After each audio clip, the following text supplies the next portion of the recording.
Good evening, everyone. I'd like to welcome you to the Town of Rhinebeck Planning Board meeting for Monday, May 6, 2024. We have a quorum. Delise Berry, one of our members, is not able to join us this evening as she's not feeling well. I am still expecting Edna, but I understand there's some limited parking outside, so she may be a little late, but we still do have a quorum, so we'll proceed. The posted meeting agenda will stand. I know no additions or changes to the agenda. You have received meeting notes from Jim. Do you have any questions or concerns you'd like to raise about the meeting notes? Move to accept them. I have a motion to accept them. Is there a second? Second. All those in favor? Aye. Opposed? Abstention? Motion carries. You have draft minutes from the April 15th meeting. Have you all had a chance to review them? Yes. Any corrections, additions? In order to meet, May I have a motion? I move to accept. Thank you. Second, please. Second. Thank you, Sharon. All those in favor? Opposed? Abstention? The motion carries. I have no corresponding announcements. Is there anybody else who has any?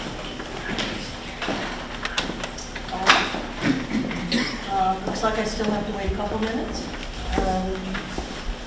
We'll start the first public hearing at 6:05. So, Jim, do you want to take up one of the ZBA reports? Or do they need more time? We could probably get through one.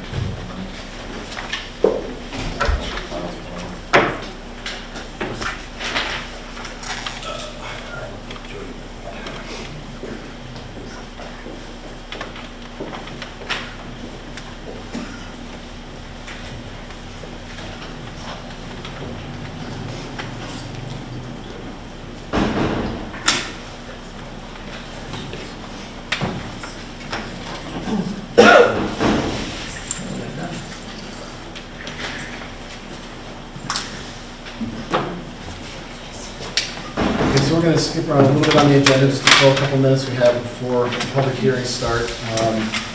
We will go to the bottom of the agenda with the ZBA referral. So we'll start with the ZBA referral for Jody Mead. If the board remembers, this is a property up on Windsor Drive. Windsor Drive is kind of like a loop road. There are 3 parcels in the middle of it.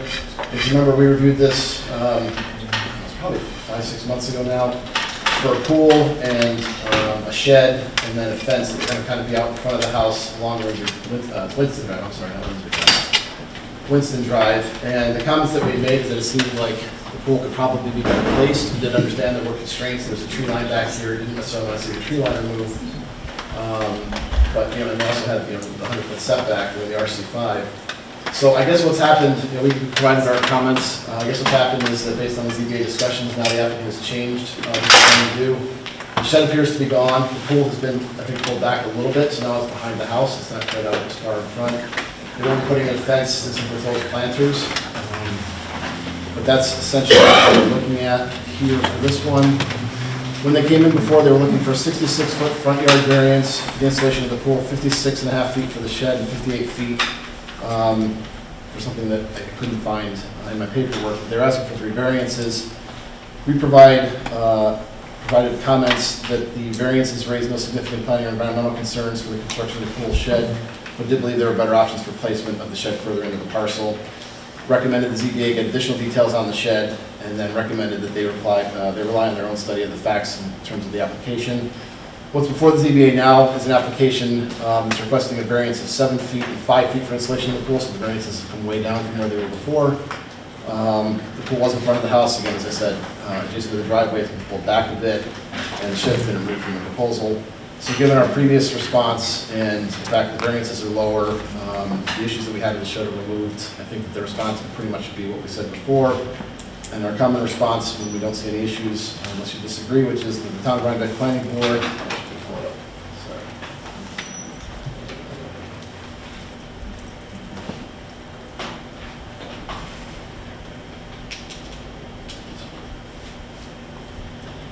Town of Rhinebeck Planning Board, upon referral by the ZBA of the application by Jody Mead, finds that the requested variances raise no significant planning or environmental concerns, the construction of the pool, and applaud the applicant for identifying a better placement option further into the parcel that will make it less visible from the road.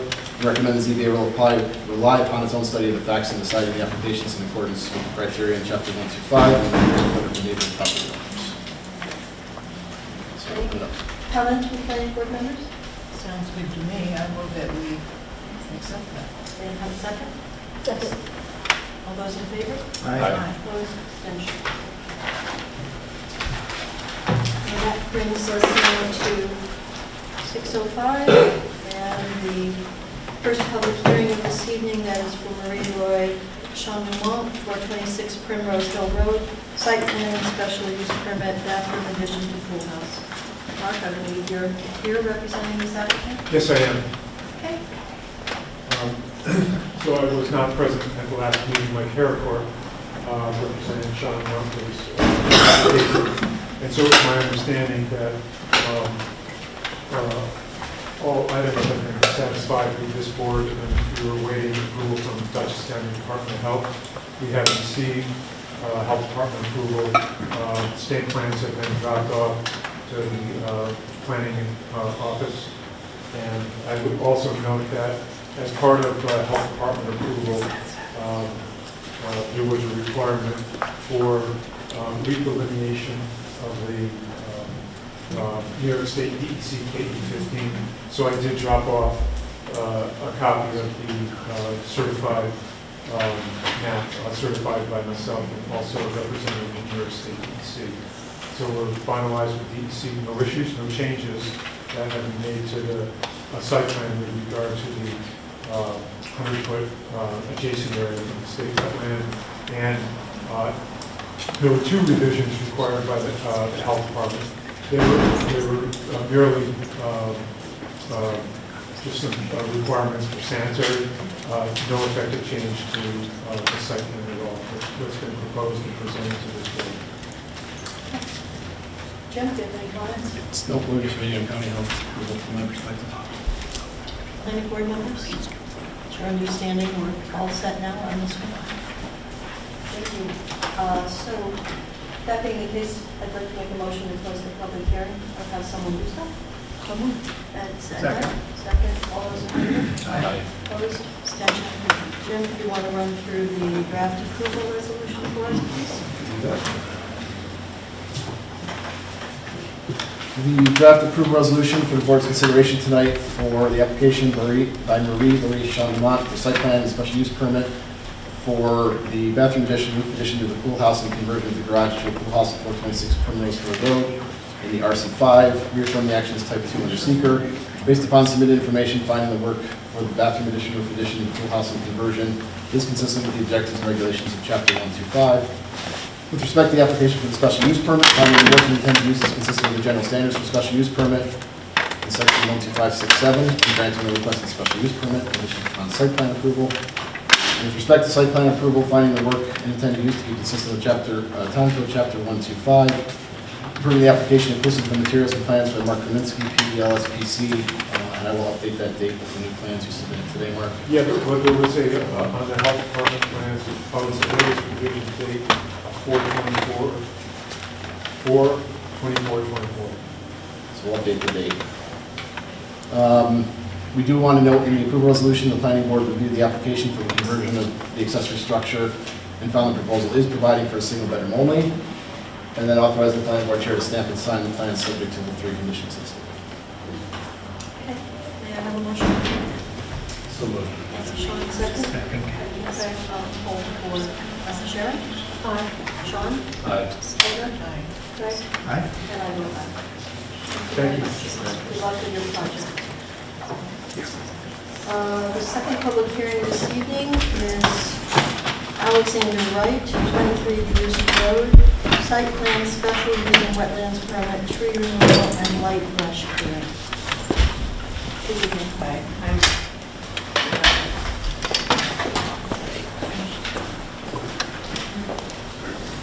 Good evening. I'm not Alexander Wright. I'm his spouse, Micah Baumeister. And I'm representing an application that we have submitted. I'm just going to recap. I know most of you know the situation, but at least not everybody does. And then I'm going to turn it over to an engineering firm we're working with, Labella, with Nick Thomas, who's here with me. So we submitted an application and supporting materials that were requested by the planning board for an application for tree removal and light brush clearing. And it was originally intended to support, the clearing was intended to support solar panel installation on our roof, the south-facing side of our roof at 23 Boost Road. We have since then engaged with Labella because some things came to light that we were unaware of, actually originally. And the town had requested a full delineation of the property. Actually, I don't know if you requested that, but we did that with Labella. And we marked out the areas that fall within the town of Rhinebeck mandated stream buffer zone. And Labella identified a much smaller portion of our property that actually was a wetland that falls under the Army Corps of Engineers purview. It's less than 0.08 acres. But we were unaware that we had a wetland on our property, a small portion of our property. And so I'm going to turn it over now to Nick because he has a much better understanding what needs to happen next, and he can explain a little bit more about next steps. So you did not submit the material that we're going to hear now in advance of the meeting, is that correct? I think we submitted everything. As far Did as you I get know, any new information? this is just recapping what we've sent you already. Okay, I thought we asked for some additional information at the last meeting. That was the one I missed, but that's my understanding based on talking. We Existing. did submit site plans, full site plans. Anyway, Nick can probably answer more because they've been working with us on all the documentation. But as far as I know, we did submit everything we were asked to submit. Thank you, Micah. Good evening, nice to meet you all. My name is Nicholas Bamvis. I am with Labella Associates, the engineer for the applicant.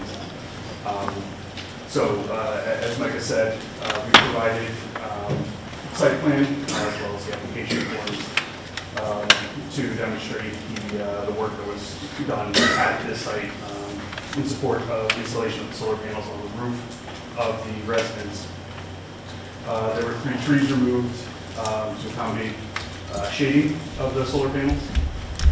And that's what will bring us here before you tonight for removal of the special use permit application for removal of the vegetation within the town's 100-foot stream setback.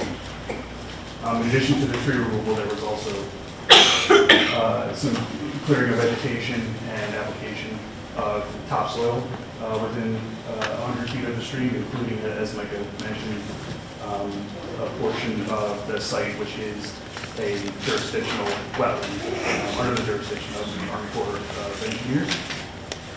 We have been discussing this with the Army Corps and how we could mitigate this. So in addition to what we're showing here, we'll be providing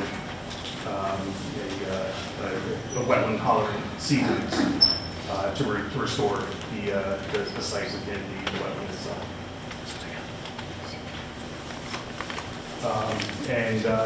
That's basically everything we have for you. We were here for the public hearing, so I don't know if you have any comments for us. We'd be happy to hear those. Jen? I don't have any additional comments, because I wasn't at the last meeting when we discussed this, but my understanding was that the planning board was going to ask Sonia to take a look at what was done. But I don't know if additional materials were needed or not. But I do know that Sonia has agreed to take a look at it. Correct, we were going to reach out to Hudsonia and confirm that they were willing to take a look at this, but we didn't have, I didn't really have that information yet.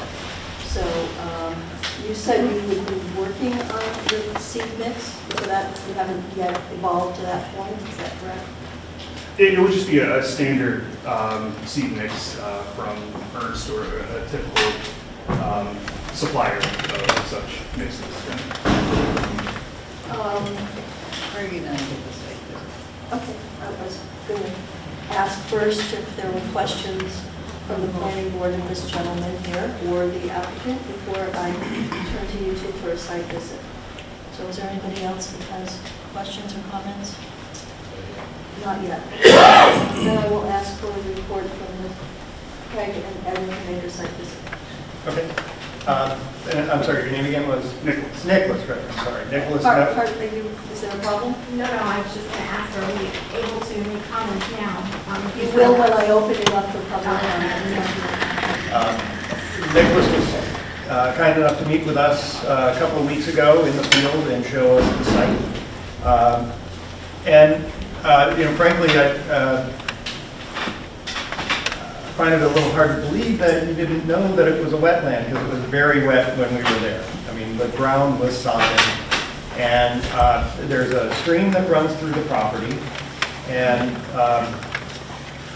the woody plants on the house side of the stream had been leveled, and there were a number of woody plants on the opposite side of the stream that were still present, but that looked like it was barberry or some kind of an invasive plant, but it was still substantial woody growth that was there. And that seemed to be, according to Nicholas, the same character as what had been taken out on the other side. I also observed that there was some evidence of scouring, where the stream had gotten very narrow, and when that happens, the velocity increases. It picks up more of the silt and soil from the surrounding area and carries it downstream. And that's when we look at development in the wetland, that's one of those circumstances that we want to try to avoid, because that's going to have downstream impact. So it might not be a problem for you on your property, but it could very well be a problem where the stream widens out, where there may be some wildlife there that is not able to propagate because the turbidity is too high, or the little food source that's at the bottom of the stream is covered by the silt that's coming from that area. And when you say that you're going to plant, you're going to replant some sort of a wetland compliant growth, and you're working with the Army Corps of Engineers, is that going to be a woody plant that is going to have substantial root systems? Or is this something that's going to be more like turf that could possibly be washed away by excessive rainfall? The seed mixture is mostly grasses and flowering vegetation. Okay. So yeah, there's no woody plants. All right. It also seemed to me that some of the trees that had been taken down were probably distressed. It looked from the stumps as though there was substantial rot in. There was 3 trees that were taken down that were of more than 6 inches diameter. Right. And it was primarily those trees that were going to interfere with the solar installation. It was only those trees, yes. It was only those trees. And Edna and I observed that there was a pretty substantial deciduous tree growth just to the south of that location. And we wondered what kind of an impact that would have on the solar panels being on that elevation, facing that direction, possibly getting shaded different times of the year. Right, and according to the solar developer, there would be no significant effects on power production, because they were only recommending removal of those trees that were taken down. Right. I also observed there was water gushing out of your wellhead, and it seemed to be washing out onto the surrounding turf. Were you able to get that rectified? It's apparently an artesian well, right? Yeah, we had the similar concern about 5 years ago when we saw that there was water coming out. We had a plumber come out, and he said we have a very rare artesian well on our property, which supposedly this happens, that there's a constant flow. So if that's not the case, we would be happy to hear that. But he said there was no, he didn't take our money. He said there's nothing we need to do here. So, but I did note that you reported there was some rust, so we are going to look into that. There is rusting on the well. What do they call it, the wellhead? The wellhead, yeah. So we definitely, it sounds like we should look into that, maybe replace that if needed. Well, yeah, and it didn't seem to be a new problem, and No. it also could have possibly been a contributor to why everything was so It sodden wasn't quite in wet that right there, area. Yeah. So if there's something, I'm not an expert in wells, but Yeah. I think we need to look into the rest, because if it's gonna deteriorate or change the water quality, we just wanna look at that. And that's all I had to offer. Edna, if you wanted to. Yeah, the land from the house to the stream is now planted in just regular lawn grass. I can't imagine how you could simply sprinkle any kind of seed that would take on top of the grass. Some of the grass will not live because it is so wet there, you know, it's going to go away. Greg and I estimated that there is about 100 feet along the stream where woody plant life is being plowed away and needs to be replaced. And what needs to go there is, as Craig said, something with deep roots that's going to hold the soil in place.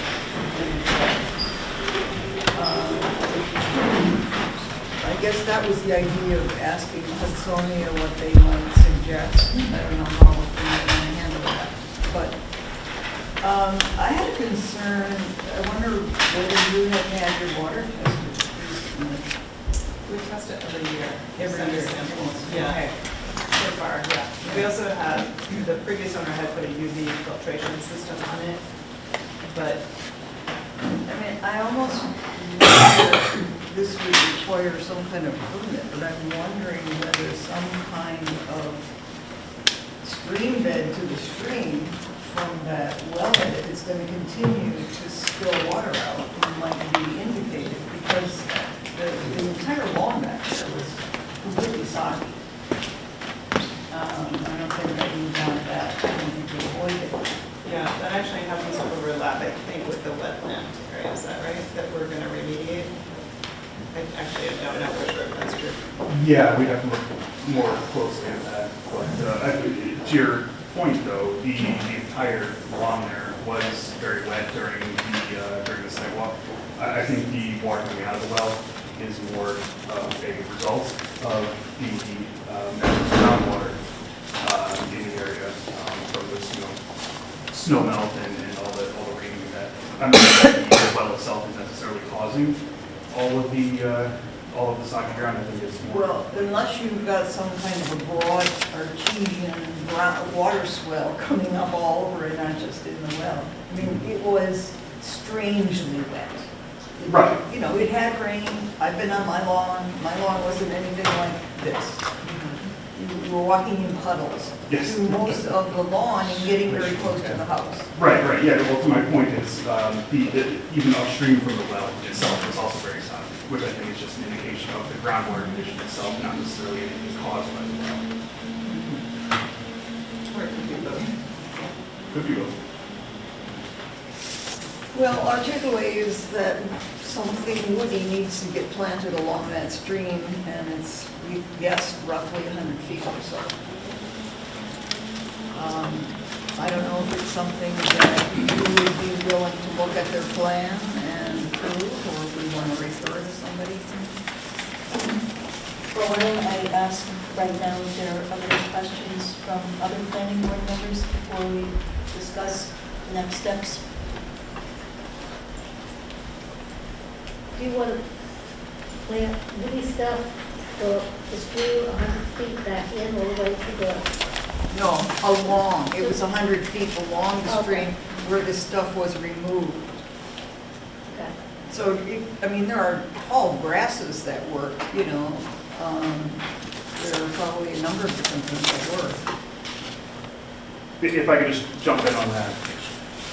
We were looking at from the property boundary and 100 feet along the stream. There was some woody vegetation remaining over here, but the last 100 feet or so to the property boundary is where we were talking about potentially providing additional woody vegetation. And we would be happy to provide a plan, including some additional vegetation, if that would satisfy the board. And then you can pass that along to your specialist who are looking at bringing to review that. John, I believe you reached out to Hudsonia. I did. I spoke with Eric Kiviat. I explained the situation. He said that they would be happy to do whatever the board wanted to do, either come down and take a look and make a recommendation about a plan or to review a plan that's proposed by the applicant. Do you have a preference for which order that goes? I think if the applicant proposes a plan, it'll probably keep the review cost of Hudsonia down a little bit, and then they can move it along at their own pace. Does that make sense to you? Yeah, absolutely. Is that acceptable to you? Yeah, yeah, thank you. All right, so I'll open it up in just a moment for the public, but I just want to confirm that what we're talking about here is Labella will be working on a plan, and then at a certain point, we'll put them in touch with Hudsonia and Eric Kvyat, and he will review the plan and then get back to us with either a concurrence or any additional information he's looking for. Does that summarize what we're Yep. talking about? The plan should be accompanied by maps, so he'll be able to understand where things are. If there is going to be planting, if you can specifically identify the vegetation that you propose to plant, that would be good. There's an outside chance you may want to come down and visit the property, and if that's the case, somebody will reach out to you and get permission to do that. Yeah, that works. So the procedure will be when you've completed your portion of this, you will submit it to Gretchen, as all materials go, and then she'll pass it on to Hudsonia, and they'll be in touch with you at that point, I think, to take the next steps. All right, so, yeah. Just, and then, right, I'm assuming getting machinery back there would be quite difficult at this point. Yeah, would not be a great So just idea. thinking of how to plan it would also be in size, and maybe would be something to take into consideration at this point. It's gonna have to be done by hand. The one thing I can say is that our property is very dry, and in fact, the stream bed, it totally dries out around July and August, so that might be a good time to actually do the work.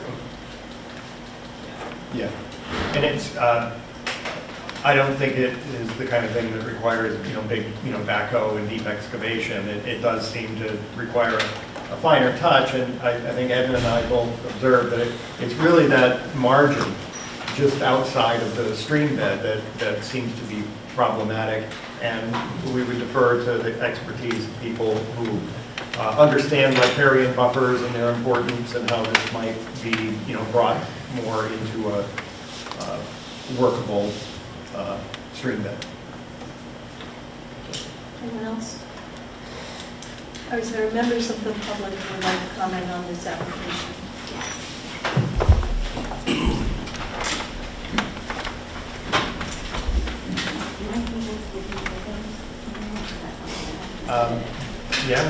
I suppose. So my name is Christina McClinchy. Can you speak into the microphone? My name is Christina McClinchy. I reside at 303 Drive. We've been full-time residents there for the past 24 years. And we actually live directly in front of this property, and the stream also goes across our property. We would argue that since this work has been done, that we've had consistent flooding. The area has always been prone to flooding, so we're not denying that there have not been times when we've had major storms that we have had some flooding in our yard. But if you see the pictures, we have leak property almost every time that it rains now. So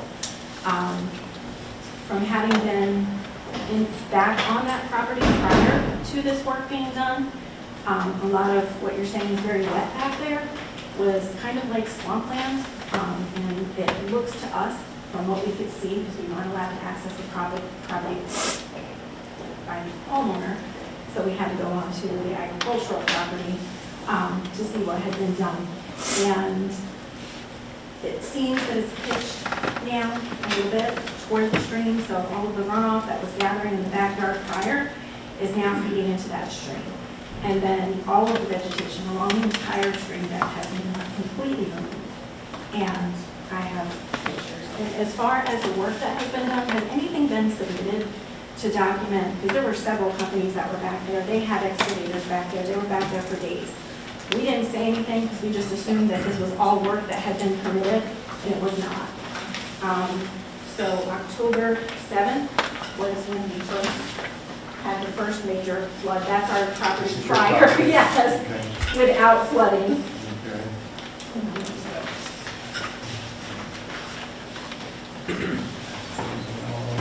So this is October 7th. That was the work that had been done. That's the property in the back. And on the same day, you see the water as you keep flipping, my God. Would you identify yourself as well? I'm sorry. Christine Clinch's husband, Robin Clinch, I also reside at 3 Hickory Drive. So that's their property on the 7th, and this is ours. And you said that flooding was not uncommon in the past, We but had flooding in the past, we're not denying that stream did overflow at times, however, not to this magnitude. Where's The in my water house? never made it up to our house. We have permitted, lots of permits through the town, so we have Where the then? chain link fence that we just did recently, they came out and they approved that, didn't interfere with anything with that. The stream, they wouldn't have permitted it if it did. We have an addition that we put on our home, that was also permitted, we had to get the wetland permits and everything, we went through all of that, and it was all approved, we had a site visit, because the water didn't come up that high. Now the water is all the way up to the back of our house. Is that your house? Yes, and that's my deck on my backyard, that's my property. So this is what it's like. They're all dated, because there have been several floods. And the issue we're having, not only that my property is getting destroyed, it's affecting my septic system and my leach field. That's buried underwater, 2 feet underwater. So we have a major issue. So this is December 18th, we know there was a major storm, but again, flooding was way beyond what it's ever been. And this was just March 23rd. Prior to them buying a house, we knew the previous owners, and we knew their water always sat in the backyard all the time. They didn't use the. Because they have an above septic system in front of the yard, because there's a lot of water and so high. Now, when it rains, their yard is not flooded. My yard's Right, you on the can see water. on the pictures of October 7th, the yard has containing no water. We did request to have our own engineer look at the property, but they said they had already hired an engineer and that we didn't need to duplicate the work. And again, where are all the priors? Were there measurements of like what was there? Stage Tree Service did some work back there. They had at least 3, maybe 4 dump trucks. Has any of this stuff been verified? Like, do we have documentation from the people that actually did the work? Then there was another company that came in and did the excavators that did the spreading. They had the little bobcats back there spreading them, so I mean, it was a major project. They dumped, according to their records, they dumped 57 yards of dirt back there.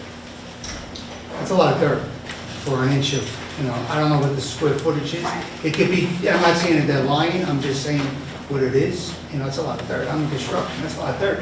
And it depends on where it was spread, right? And no one has that. So it's kind of like, because everything was done after, we don't have any measurements of what it was before. So we can only go based on our memory. And we've been there for 24 years, we've never had this problem, so we have to assume that this work is impacting our property. And she ran a daycare business for 14 years on the property, and they I had no was issues with the licensed by septic New York system. State Office of Children and Family Services did not require for me to put that chain link fence up. I did that just 2 years ago when I had Jimmy Chuck. my puppy. So you're submitting these for the record? Yes, ma'am. where was, Those are the 2 culvert Those are the pipes two that are- culvert pipes that exist in my yard. That it comes from their house into my yard and across the street. okay, the street being The road, the private, Vice Road. Vice Road. Boyd Road. Yeah, We have a the living room. survey that helps to kind of You have a copy of my survey. The yellow is where the double culverts are. This is our property. This is their property here, so there's an entrance to our property, there's a crossing. Diagonally, is a double culvert, twin culvert, that was there when we purchased the property, that goes under Rice Road and then into. Okay, and that photo was taken from here or from, so from your side of Correct. it? So that would be water Going leaving? out of our yard. Yes. I would also argue that the volume is much higher than it used to be because if we were kind of bottlenecking in our yard, is what the engineer explained to us, that we did have in our yard, then the other side wouldn't be just as high. And the water is filling all the way up on the other side as well. So it's just the volume of water that's coming through is just too much. The capacity is too high for the culverts to get it through quick enough. And so it's backing up onto our property. Okay. Thank you. Thank you for your How time. many dump trucks did you say they were there? We were in the backyard when they were coming through. It came through at least 3 or 4 times. I Dump can't be trucks, sure yeah. exactly how many times. But that's what I'm saying, though. Yeah, they, on their paperwork, it says they had 57 yards dumped. And then also, this cover that's letter full was written by Mr. Wright. Has the engineer determined that there was no impact at all on this stream, no flooding caused? This is Mr. Wright's words. I didn't see in the report anywhere that it said that the engineer determined that. Thank you very much. Anyone else from the public?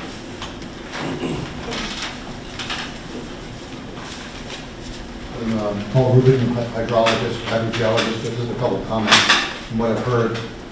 In terms of the flowing well, these flowing artesian wells can be sealed either directly at the level of the top of the casing now, or by extending the casing upward such that the hydraulic head comes above the land surface and then seals that way. So you don't have to keep losing the groundwater, you can seal the well. In terms of the channel cross-sectional area, that can be, you can do a detailed cross-sectional area determining whether or not there's a change upstream or downstream, looking at basically conservation of cross-sectional area. If the fill has decreased the available cross-sectional area for flooding, then something has to go up someplace. So you can do detailed engineering or just leveling survey and figure that out. The common instance isn't at all related to that. I don't know the situation, but downstream of some flood areas, it's just a constricted culvert that can't handle the flow. Sometimes it's nothing that anyone's done in the channel, it's just an undersized culvert. So these are something that could be looked at.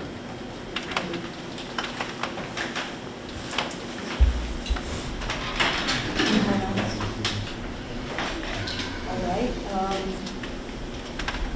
Can you, I'd like to get some information in terms of turnaround time, because we'll be continuing the public hearing. How much time would you like us to allow? Typically, we would be continuing this to June 3rd. Do you believe you will have your work done by then and we'll have enough time within that period to also refer to Hudsonia, or should we go out 2 months? Remind me, how far in advance of the meeting would you need? 2 weeks? So we didn't send a review it. It's That's Hudsonia typically needs- for submissions to us. We've got an outside agency Yeah. reviewing now, so I'm 2 thinking we weeks need might to be go out tight. 2 months. I can't see you getting your work done and into us 2 weeks in advance, and then it has to go to Hudsonia for their input. Well, just to be clear, you've asked us to provide a planting plan. If we can have that done in the next week. Yeah, Is it perhaps wise at this point to enlarge the job, the project that they're going to be coming back to us with? In other words, I think somebody needs to figure out why the neighbor's land is flooding. And, since they've made changes there. I'm not sure how much soil was actually put there, if it was filled in. If it used to hold water and now it doesn't hold water anymore. That could have a major impact. I don't know how to deal with that, but we need some expert, I think, to take a look at that. Did we refer to CPL? Did we refer to CPL? I think you'd be better served to have something first to refer to them rather than having them, take a shot at trying to resolve this in the first instance. My suggestion would be, I think Lavella has engineering capability. My suggestion would be that an analysis of the situation and a plan be included and submitted along with the planting plan. And it actually makes sense for those things to be done together, because if soil's going to have to be moved or something like that as part of the plan, those things need to dovetail. The other, and then that plan can be made available to CPL. It can also be made available to the neighbors, so they can have their engineer take a look at it. And if the McClenchies are still here, if you get a copy of that plan, have your engineer take a look at it. If your engineer can put comments in writing, and you submit those to the board, that would be appreciated. Yep. And then we'll have everything, we should have a universal picture of the situation at that point. We can have Hudsonia look at the planting plan, we can have CPL look at the engineering piece of it. So you're looking for hydraulic analysis post. Well, I think we're really just looking at a question, the engineering question about the grades, and that we need an explanation about why the drainage pattern has changed and how that can be restored to the condition that it was in originally. I'm wondering, were you part of the decision to add fill to the backyard? I was not, no, Labella was not. No, that was, the applicant was just improving their own property. And that's why there was still place that generated water. Does that seem reasonable to everybody? Then I'm going to suggest that we go to the July meeting. There's a fair amount of analysis that has to take place here, and a fair amount of getting information out to other people. So I think we'd be pushing it to have everything after June. Somebody disagree with that? I move to continue the public hearing to June 3rd. July. July 1st. What's the date in July? July 1st. July 1st. July 1st. That's my motion. Just checking, any further public comment? Okay, we have a motion to continue the public hearing to July 1st.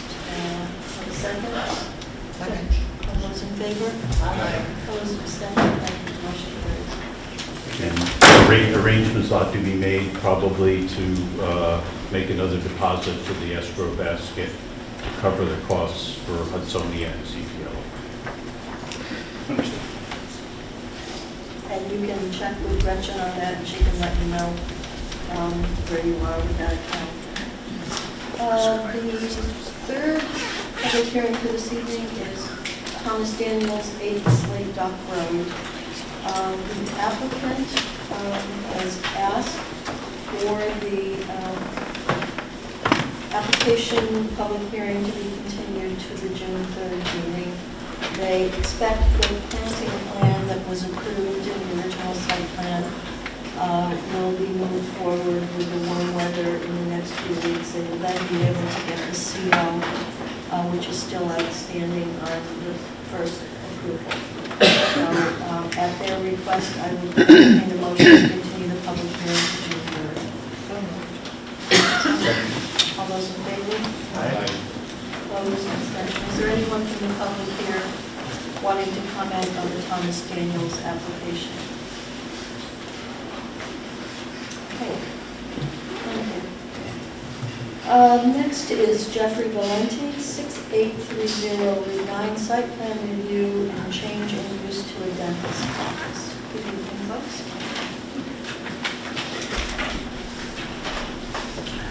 Christine Zolazzi with Langen Engineering.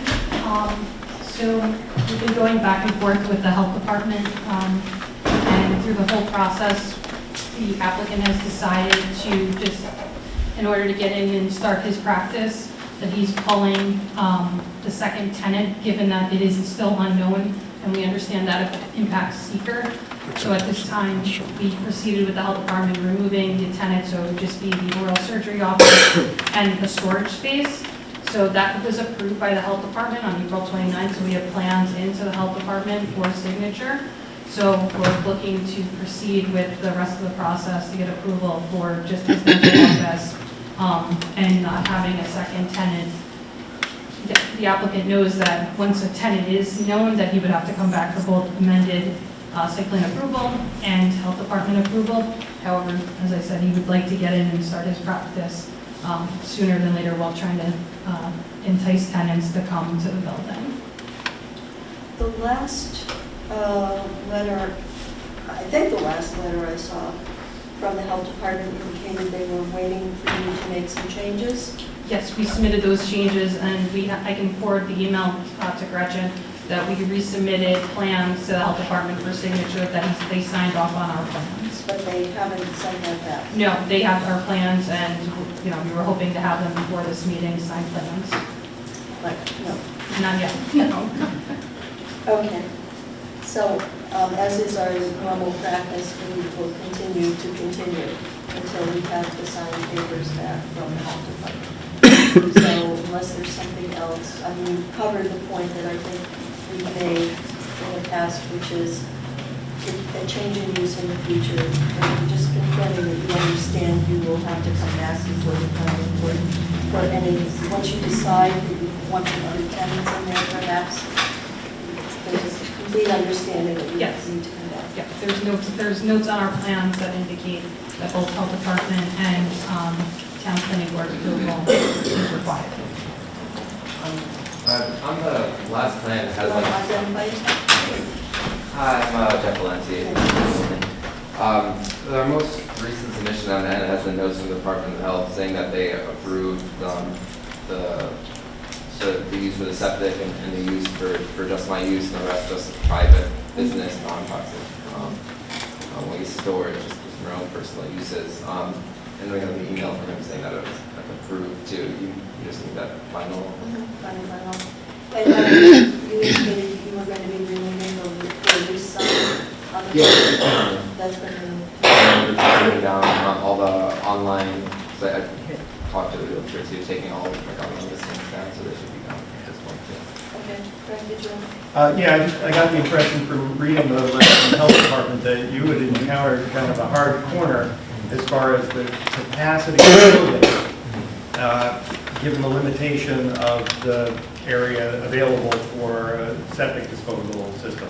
So if you're going to do something more than just storage that's going to add to the number of occupants, that would not be permissible under their approval. The new issue now is that the septic, you got to approve for that in more numbers even. It's on public water. Once you have more than 25 people, it needs to be a public water supply. We had a treatment system designed for them, just given with the coding for how far from septic, the system that we did design was not to code. It had to be 200 feet away. Our version design was 100, so it required a different type of system, and my engineers were not specialized to design that. So I got a whole list from David Pearson, and like most of them wouldn't do it, and then some of them are months out, so it's just a very long time to get that public water. So it's not really so much the septic now, it's the public water issue. I remove that to look at. So when you say public water, you're talking about tapping into the village municipal supply? Yeah, we're creating our own. This is your own Yeah. treatment system that's Yes. treated to the public water standard? Which makes it much more complicated. So that's why I'm limiting it to just me, because then I'm under that threshold of number of people. Okay. And then while I'm kind of doing that part, then I get to work on others. So it wasn't an issue with the disposal of the wastewater, No. it was the supply of the fresh water? Which is working on, but will take a long time. Because that area issue isn't going to change. The Yeah, size of, totally. you only have so much real estate. Jim, do you comment? Well, I was just gonna say, when we get to the point of approval, the approval resolution will have the specific comments in it that we got from the health department regarding, I think it was 16 patients per day, 4 employees, and stating that it's only going to be, the back third of the building that's shown on this plan is being approved. Nothing outside of this is being approved for any use. That's all gonna have to come back to us and when we get to that. Correct. Other planning board members? Members of the public, is there anyone here wanting to comment on this application? All right. May I hear a motion to continue the public hearing to the June 3rd meeting? So moved. Second? Second. All those in favor? Aye. Opposed? Abstention? Thank you, the motion carries. Thank you very much. I'm assuming you'll be in touch with the health department on a regular basis. Yes, because we want to get our client in as soon as possible. Okay, thanks very much.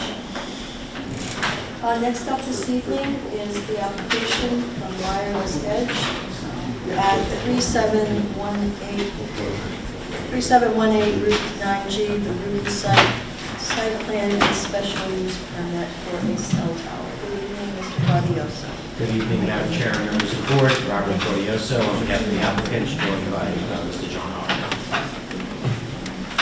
Well, We cleaned up the EAF and the plans a little bit based on Mr. Levy's comments. We did submit that. We looked at the draft resolution. We have no objections to that. Thank you very much. And we also, upon approval, will withdraw the original Chang application as well, as we had indicated last month. Okay, Jim, you bring us up to date on everything? Nope, we're over to the EAF, it's got the numbers that were missing, they were minor, but still one had those. And some detail on the typical mounting for the towers, they'll be on here, I just wanted to have something there to show what the typical mounting is, so the building department has something to go from.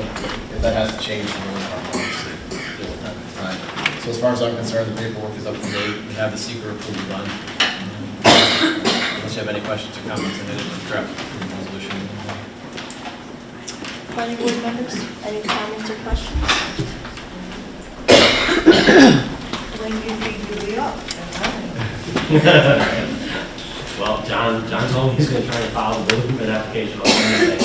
So at this point, we'll be, up to the building department and, ready to go. Yeah, it's a 2 months construction or so, is the estimate? Roughly, it's a little bit of a misnomer because it's not construction every day.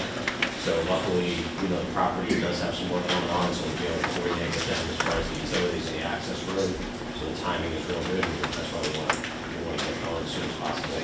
Pouring the foundation, a couple days, we've got inspections, we've got the cure, and then stacking the towers very quick, but we have to wait for the foundation cures. Getting fiber and electric in there is to the utility companies, we're a little bit at their mercy. But other than that, I think John's well planned out to get that. Well, the biggest bottleneck of the year is Dutchess County Fair at the end of August, and then everybody's doing Instagram, and right there, so we'll be ready by then? I don't know. We'll be close. Anyone from the public wishing to comment on this application at this time? Well, if not, may I please have a motion to close the public hearing? All those in favor? Aye. Opposed, abstentions? Jim, I believe you have an approval resolution.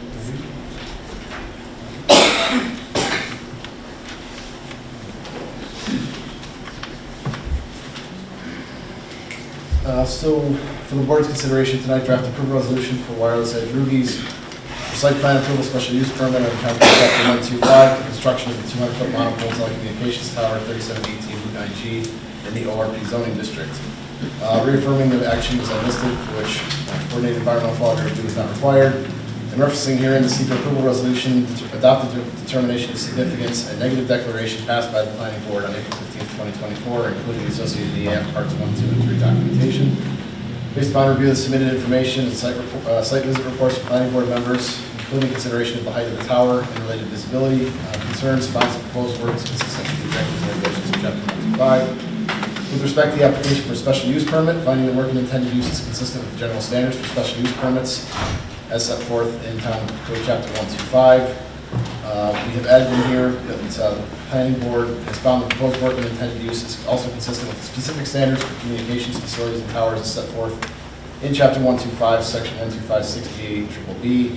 The proposed project having been moved to the current site based on the planning board's input and desire by the town board to locate telecommunications towers within the ORP zoning district as evidenced through a rezoning of the ORP district by the town board in 2022, satisfies the specific standards for communications facilities and towers.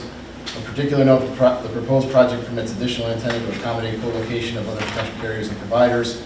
The tower height is such that it does not require FAA lighting, and over 99% of the property is to remain untouched as part of this proposed project. Location of the tower is well into the parcel, with several hundred feet of moderately to densely forested land between the monopole and adjacent roads and properties, thus mitigating visual impact of the communications tower and creating an effective year-round buffer. And asking the planning board to grant the requested special use permit conditioned upon receipt of site plan. With respect to the application for site plan approval, finding the work and intended use is consistent with Town Code Chapter 125, and approve the application dated December 20th, 2023, updated April 22nd, 2024, by Taconic Engineering Consultants, Geologists, and Land Surveyors, and authorizing the planning board to stamp and sign the above cited application upon the satisfaction of the 3 typical conditions listed in the resolution. May I hear a motion? So moved. Second. Second. I will poll the board. Sharon? Aye. Sean? Aye. Craig? Aye. Edna? Aye. And I vote aye. Thank you for your consideration and patience. I think we got a better project. We respectfully withdraw the original application for the record. I notice it's not on the agenda, it's second application, so it looks like it's already withdrawn. We're in good shape. Good luck to you. Thank you I very know we have heard from a number of residents as to how important it is to get good cell coverage on that section, in that section of the town. So many people are looking forward to your successful project. Right. So good luck Thank to you. you. Thank you for your consideration. Mr. Gaudioso, Robert, please send something in to Gretchen in writing, just confirming the withdrawal of the other. Thank you. The last public hearing for this evening is Rock Ledge, 492 African Road, site plan approval, special use permit, and wetlands permit for Humber units. Edna is recusing himself. I will turn it over to the applicant's representatives.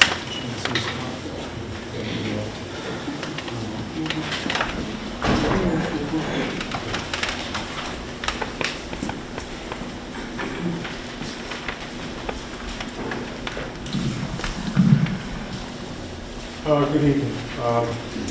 Mark Lewinsky, Sean Kent is also here representing an applicant, the Rock Ledge project. Based on the previous public hearing, there were comments that were provided by the public that we have provided a response to, and I'm here to just briefly go through our response comments. They were submitted on April 22nd. I'll briefly go through it. Also, a representative from Rhinebeck Associates is it's Will Agresta. He's available on Zoom to respond to comments that were prepared by Rhinebeck Associates. I'm sorry, it's hard to hear. Please speak up.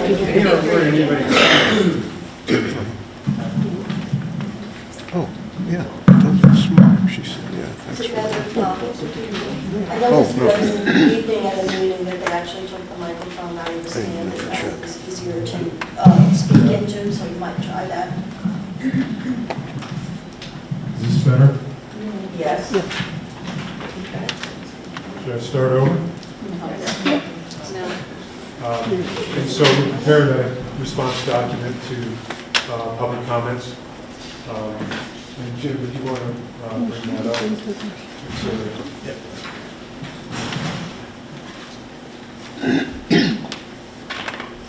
So we submitted this on April 22nd. Could you speak into the microphone?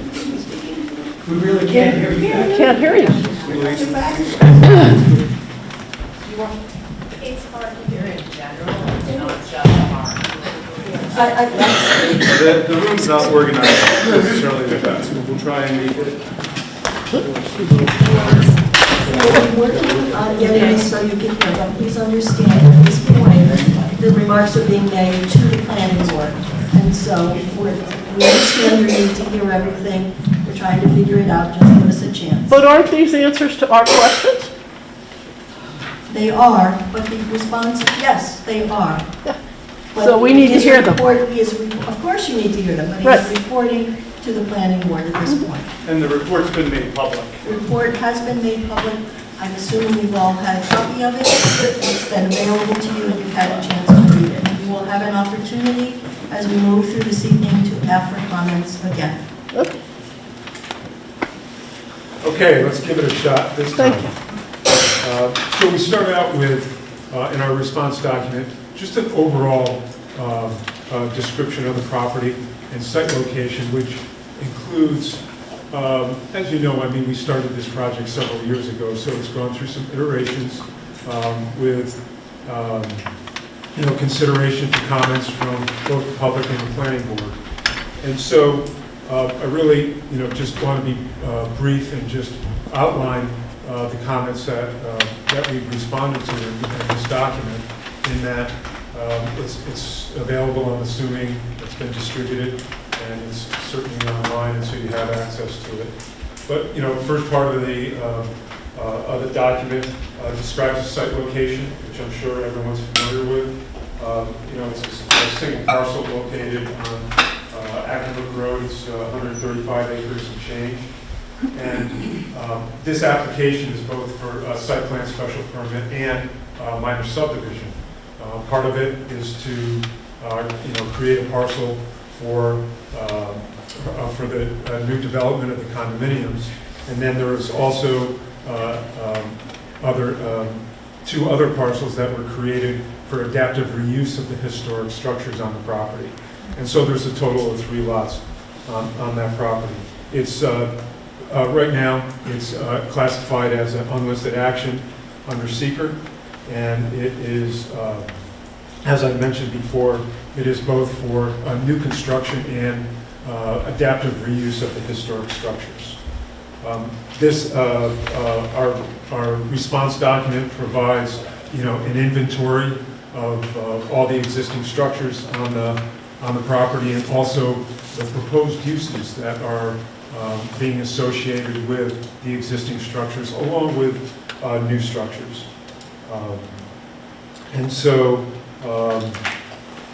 you know, with regard to you know, public comments, we note that in our on page 4 of our response document that we received comment letters from Christopher Liscombe, Barry Sherrod, Robert Marks, and Jennifer Grossman. And so we go following that, you know, noting those specific documents.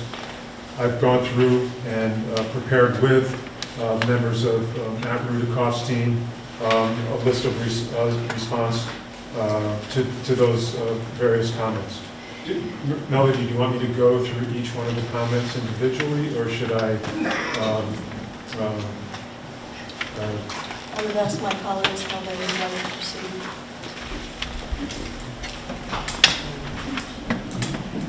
I don't think it's necessary to go word for word. It's been developed document for. Yeah, and likewise, I read the document myself, and maybe just a quick summary of the highlights and outline. I'll summarize it for this board and also for the public. Let me also say, I just want to confirm one thing. We've received it, it's been circulated. I don't believe that you forwarded it to CPL, is that correct? That is correct. Has it been forwarded to CPL? Okay, so let me just say that following this meeting, this will be forwarded to CPL, who has been the engineering consultants who have been reviewing this all along, the engineering consultants for the planning board. So they will receive this. We will then await a response from them as to whether or not they believe that you have sufficiently answered the questions that were raised. Understood. Thank you. I just wanted to make that up front. So, you know, there was, you know, comments with regard to traffic. Obviously, part of the project team has used Creighton Manning Engineering for traffic. It's also my understanding that the planning board has also retained an independent traffic consultant to, you know, for analysis and comment on the project. So I'll just, you know, that's just, you know, there's a traffic response in here, and it just notes that. Obviously, we feel that what Creighton Manning Engineering has, the various traffic studies they've compiled on the project are very complete and satisfy any traffic concerns for the project. Also, there was a comment with regard to alternative access for the project off of Acton Road. I actually did that. We did an analysis in 2014 because the property also butts on Haggerty Hill Road. There's a small section that butts on Haggerty Hill Road, and took a look at a detailed analysis in that area. Right now, there's Primrose Hill would be located, I guess, to the south of that. Primrose Hill sweeps around, and then Haggerty Hill intersects that. It's a intersection that is uncontrolled at this time with traffic that goes through there, and did an analysis to have, especially now, if traffic is heading to the west off of Primrose and turns onto Haggerty, there's no control of the traffic where we would have an access point on Haggerty Hill Road. So looked at a design to create essentially a T intersection with, for this access along with Haggerty and Primrose Hill. And in doing that, was unable to design something that met all the allowable site distances required for such an intersection. So, and that was presented to the board. Once again, it was done in 2014. And just due to the nature that, in my opinion, it was unsafe, we did not proceed with that. Also, there were comments with regard to, water use on the project. Obviously, and also personally involved with the, initial groundwater exploration, working with WSP on the groundwater exploration. Multiple wells were advanced through the property. Ultimately, existing wells that were on the property were redeveloped, and then there was a extensive pump test that was done, required by New York State Health Department and also Dutchess County Health Department and New York State DEC, actually 2 times, in 2020 and also later in 2021. And with that groundwater analysis, not only were yields investigated on the property, on the Rockledge property, but also there were certified letters that were sent out to adjoining neighbors, allowing them to be included as part of the analysis of the pumping analysis. In other words, to see if there was any effect on adjoining wells. And through that pump testing and inventory of adjoining properties, there was no discernible effect on any of the adjoining wells.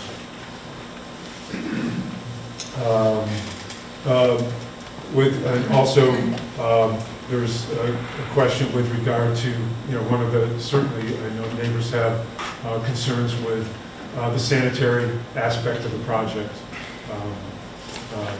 Obviously, Rockledge, prior to this application, there was central water supply and also central sewer for Daytop.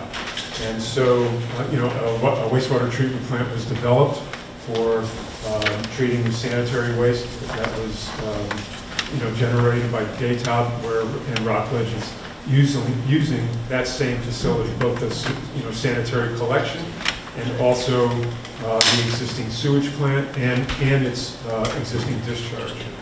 All that design is being considered by both, WSP is the design engineer for that, for the aspect of that, for the sanitary aspect of the project. But it's also under regulatory review by both the Dutchess County Health Department and New York State DEC with regard to effluent discharges. And so,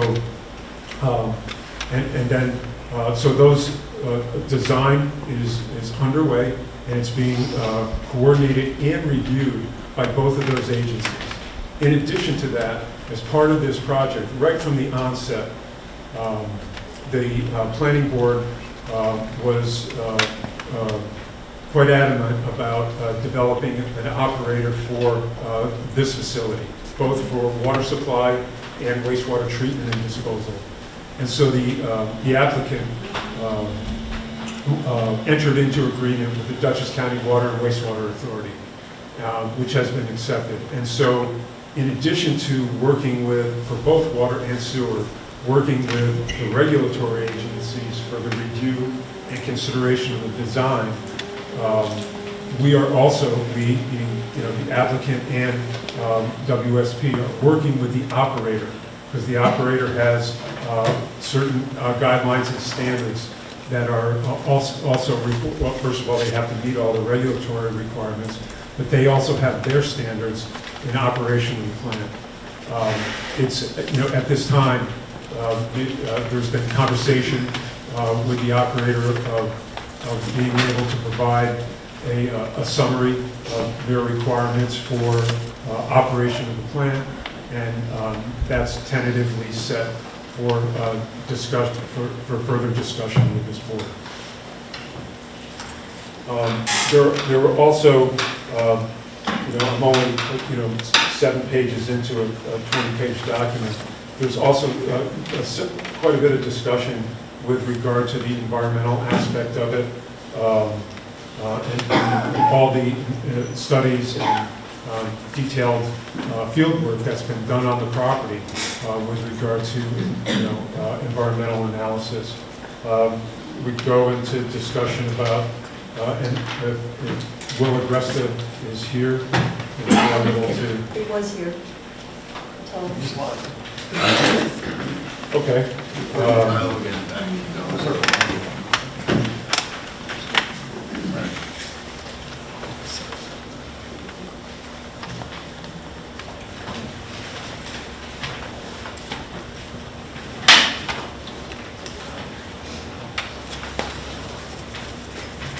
All right, while we're waiting for Will to discuss environmental aspects, one of the items that was brought up is stormwater management.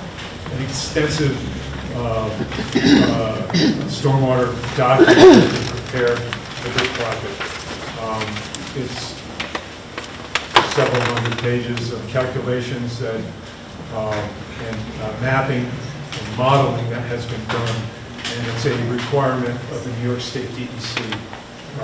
All guidelines of the New York State DEC have been followed and used as a guide for preparation of this document, and has gone through extensive review from the town's engineer, and ultimately approving the stormwater document for the project.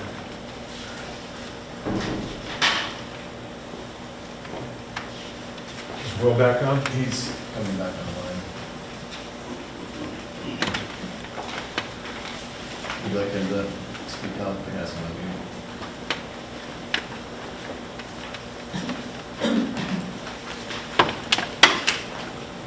Would you like to come on? What's that? Yes. Yes. Yes. Will, can you hear us? Can you mute your line? I can now hear you. It goes in and out. Can you hear me? Yes. I'll turn my volume on here. The audio did drop out for the last couple minutes for me, and I had to sign back in. Yeah, my computer crashed. Just tell it.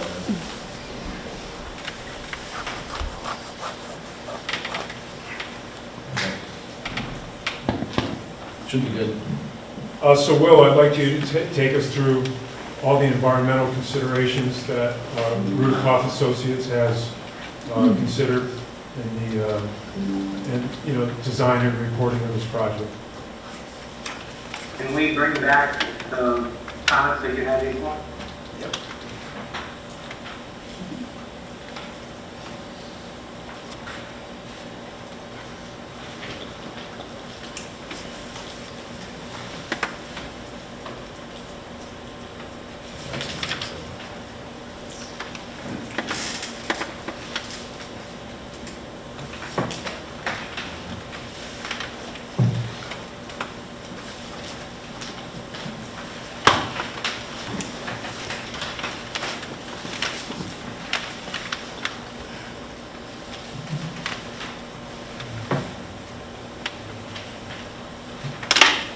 And Will, I kind of left off at the bottom of page 7.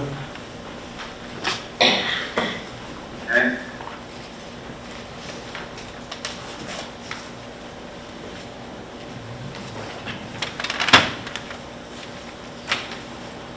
You can't bring it back, that's okay. I will find it. I just can't find it at the moment. Well, Will, why don't you begin as Jim continues to look to bring it back? Sure. Okay. So we left off on the 7th. Yeah, it was the emerald ash borer.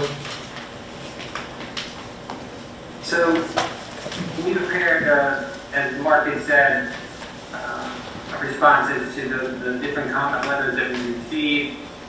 A lot of the comments, I think, have been raised several times in the past and have been addressed in various formats before. Obviously, we created quite an environmental record with our reports and plans.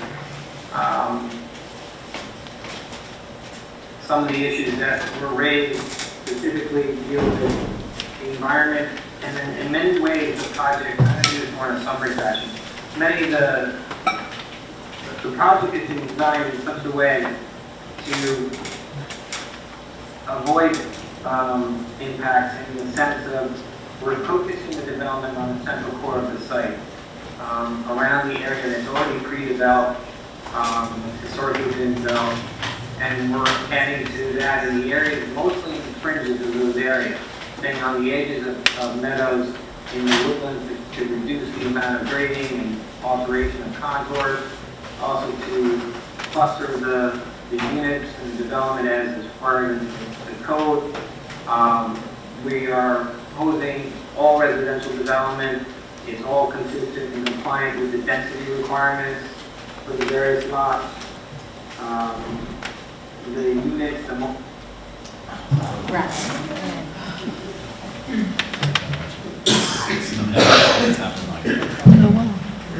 right, I think, Mark, we're going to have to go on. Jim's having some major issues here, but Okay. you're able to continue. I apologize, when we hire consultants as planners, we don't expect them to have to go through all that we have to go through with Zoom today, so I appreciate Jim's working on this and beg your tolerance as we rely on Mark to take us through the rest. Sure. I guess, in summary, I mean, there was extensive environmental studies that Rudikoff Associates had done. My office was involved in delineation and location of all the wetlands. There's both state and federal wetlands located on the property. Detailed location, mapping, and ultimately avoidance of those wetlands for the most part.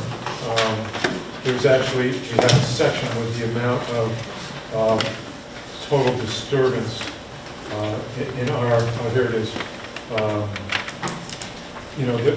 Total, once again, it's 135 plus acres. There was only one section of wetland, the actual wetland that was disturbed. It was 0.06 acres, very small. And then in the town of Rhinebeck has their own wetland ordinance where there's a 100-foot adjacent area associated with a federal wetland. Obviously, state wetlands have their own adjacent area, but we stayed away from any of those. But so there was one section. So a total of about 2.3 acres of disturbance in the 100-foot adjacent area on the entire project. So the project was designed, as Will started to mention in his brief narrative, consideration of development of this property. Once again, utilizing the existing infrastructure and utilizing existing structures on the property and minimizing the amount of disturbance. And I think it really summarizes, the essence of the project, and it's actually on, one of the last pages that we have in there that, more than, once again, it's 135 acres. And said we say more than 119 acres, and thanks to Sharon, we had a correction on this. 87.5% of the property will remain undisturbed. So we really took a hard look at, utilizing the existing infrastructure, minimizing the amount of disturbance on the property, and doing that. And once again, obviously, adhering to requirements of the Town of Rhinebeck zoning code, and more importantly, through a collaborative effort with this board over all the years that we worked on the project. So I'll use that as my summary. I don't want to just bore everyone with all our responses. Obviously, we feel, the summary is we feel that we have listened to both the planning board and the public with their comments and have prepared a document and a project that addresses those comments. Sean, did you wish to comment? If I could, I just wanted to, good evening, my name is Sean Kemp, I represent the applicant. As Mark and Will were mentioning, this is a document that was meant to be comprehensive and address the concerns that have been raised by both the public and the board. And for those of you that haven't had an opportunity to review it, it is online. I highly encourage you to review it. It's got a lot of good information in there. But the idea of it was to be a comprehensive response, and I know that there's been some documents that have come in from the public. The public meeting is still open, I understand that. But the applicant would really like to get to a point where we have all of the public comments, and to the extent that there's additional information regarding specific issues that the board would like us to address, we're more than happy to do so. But I would like to avoid it becoming, and I think even in some of the public's comments, they said, that it's almost like a piecemeal process. And if we could, just moving forward, try and come up with maybe a schedule of, okay, public have their comments in, or the planning board have their comments to us that you would like the applicant to address with specifics. I think that we're getting to a point in this process where a lot of the comments that are coming from the public are, although I understand that the public is very passionate about the issues that they're raising, but they do tend to be redundant. And I think that we've put in a lot of work, and the public's been putting in their work as well, but it'd be nice to get to a point where we can have all the information in front of the board so that the board's in a position to make the determination that they need to make. So I would just say, moving forward with that in mind, if we could try and fashion some type of schedule that made it a little bit more efficient, that might be beneficial to both the board, to the public, and to the applicants as well. Thank you. Jim, is there anything you want to add? No, comments. Any questions from planning board members for either Mark or Sean? This time? All right, so we will move into the public hearing portion of this evening's meeting. I think Jim will get the sign-in sheet. Thank you for those of you who signed in. Let me go through the process that we've talked about before in terms of procedures. I'm going to ask for you to come up and speak based on the order in which you signed in. If you, after you've been through all the people who have indicated they wish to speak, I will then open it up to anybody else who's interested in presenting after we've gotten through the first list. We're going to start with trying to keep your comments to 3 minutes. I do not want it to extend beyond 4 in order to keep this moving along. If the comment has already been made, both in the past, if this is something that's been brought up repeatedly and we're working to address it, please defer to the next person in line. Because we want everybody to be able to be heard. We want to make sure we're covering all the bases. And so this evening, the first person who has signed up is Paul Rubin. Yes, Good evening, Paul. Good evening, my name's Paul Rubin. Can you I'm turn a the screen hydrologist. light off so we can see the Hard to words? see the light from your computer. Thank you. Yes, I'm a hydrologist, professional geologist. I've been looking at this project. I'd like to comment that absolutely, the applicant has been doing some tremendous work. However, the context is in part piecemeal. We need to look, in any of these environmental projects that are development related, we need to look at the whole project. And it should be done in the context of the hard look of the State Environmental Quality Review Act. The planning board has the responsibility to go through part 2 of the environmental impact statement form and answer all the questions. Some of these are answerable by what the applicant has provided, some are not. I'm going to touch on a few of them that are not. And my ultimate comment here is, we need to give this a positive environmental declaration, the hard look under secret that's required, and have the public respond and have input to all these different pieces. A project like this requires not just looking within the boundaries of the specific project, but rather outward from that, okay? You need to know what is the potential adverse environmental impact on a broader scale. With that in mind, this diagram, which is in a letter provided to the planning board, I've taken a look, the yellow line here is a 3,000 feet outward from the central project. So one question is this project consistent with the existing land use? What is the existing land use? If you take a look at aerial photography, or you know the neighborhood, you know the land is predominantly forest land, tremendous amount of wetland, a certain percentage of farmland, and very limited residential development. In 2021, there are about 126 residences within 3,000 feet. So how does that compare to the 36 planned residences, for example? Well, if we were to just take a look at the outer bound of the white dots here representing houses, that would be 126 existing residents. If you add 36 new residents within this area, that's a 29% increase in the population within 3,000 feet. If we take it in a bit more to the 1 to 2,000 foot range, there are 84 existing houses. If we add 36 to that from this project, it's a 43% increase in the population.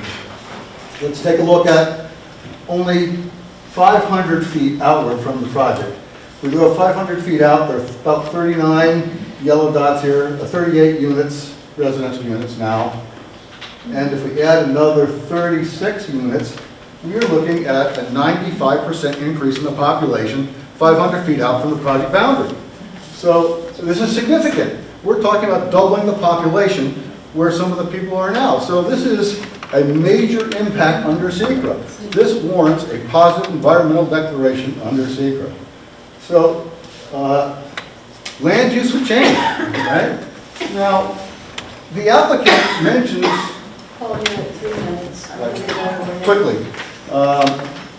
Considering there are wetlands all around this area, this is tremendous reptile, amphibian, and other wildlife land, and the applicant has done a lot of work on this. But what we need to look at is what is the impact from that. Just if we go from the existing mansion outward to where these 7 new condominiums are going to go in, we're looking at a quarter mile of extensive grading. So this is right in the middle of a major upland wetland habitat. These animals don't just stick within that 100 feet. They're using this area. So more work needs to be done. We need to look at the full impact on plants and animals, as well as inconsistency with existing land use. And these are just some of the many secret topics. And I'll end by saying, as the board knows, it only takes one potential major adverse environmental impact to trigger a full environmental impact statement. Thank you. Paul, if you have more to say,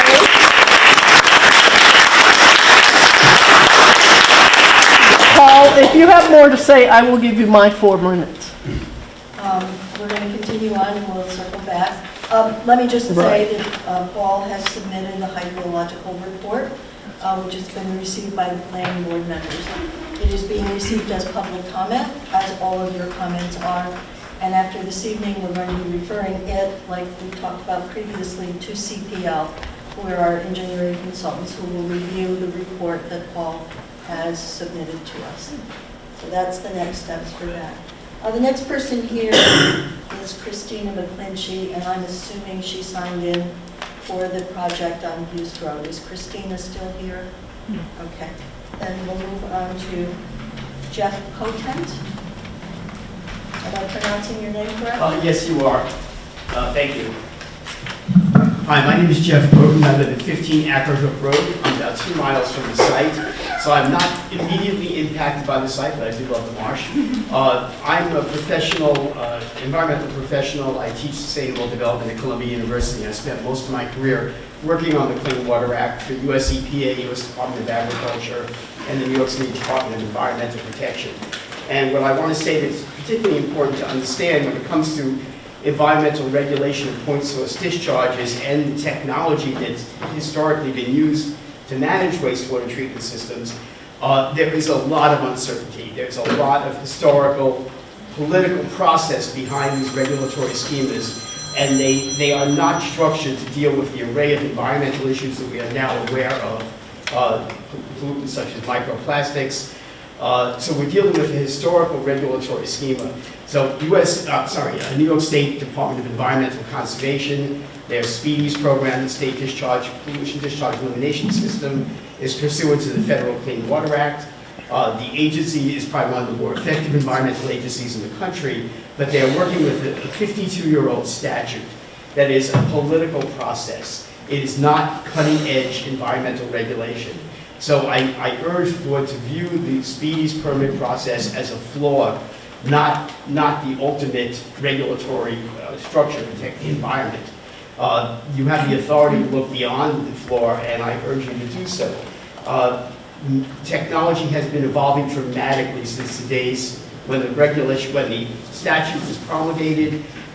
Technology, which the developer says is not being upgraded, not changed rather, technology has been in place for many years. There is an amazing array of new technologies available, cost-effective, commercially available technologies. I can provide a whole host of resources, not only academic resources like the University of Rhode Island Wastewater Management Center, San Francisco Public Utilities Commission, all cutting-edge authorities, and also technology developers that have been implementing technology that's very, very much advanced beyond what is in this facility at this point, and cost-effective. Beyond that, I want to mention that as far as operations and maintenance, I want to remind the board that the Dutchess County Wastewater Treatment Authority is an entity that would be regulated. They are granted a public authority, but I work for New York City DEP. We ran 14 wastewater treatment plants. We were a regulated authority, a regulated entity, even though we were a public agency. We're regulated by the state and regulated by the federal government. And that's the same situation that the Dutchess County Authority is operating under. So they are not a regulatory agency. I want to stress that. They are an operator. Beyond that, I think the last point I want to mention is ongoing operations and maintenance. I have inspected facilities of leading hotels, major top-end hotels with relatively new wastewater treatment technology that were operating in the most abysmal fashion imaginable. There needs to be strict oversight of operations and maintenance and plans put in place with redundancies, because it should not be taken as a given that these technologies will not be operated effectively. It's the opportunity for the board to go beyond the minimal regulatory requirements and work with the developer to put in the best technology, make sure the technology is operated correctly with proper redundancies, especially given that they're discharging into an intermittent stream which goes into a federal and state wetland. So there's a lot of opportunity for the board to play an active role beyond just relying on New York State DEC's regulations promulgated pursuant to a 52-year-old statute that is in itself nothing more than a political process that has led to that statute. Let me just say real quickly, every time we've had, when I worked for US EPA, every time we had to upgrade that statute, it was a 5-year process, and we never really made huge progress because of the political process that it was. So to rely on that statute and regulations promulgated pursuant to that statute really is not far enough. There's tremendous opportunities for your authority to go beyond that in adequate regulation of this wastewater treatment facility. Thank you. Thank you.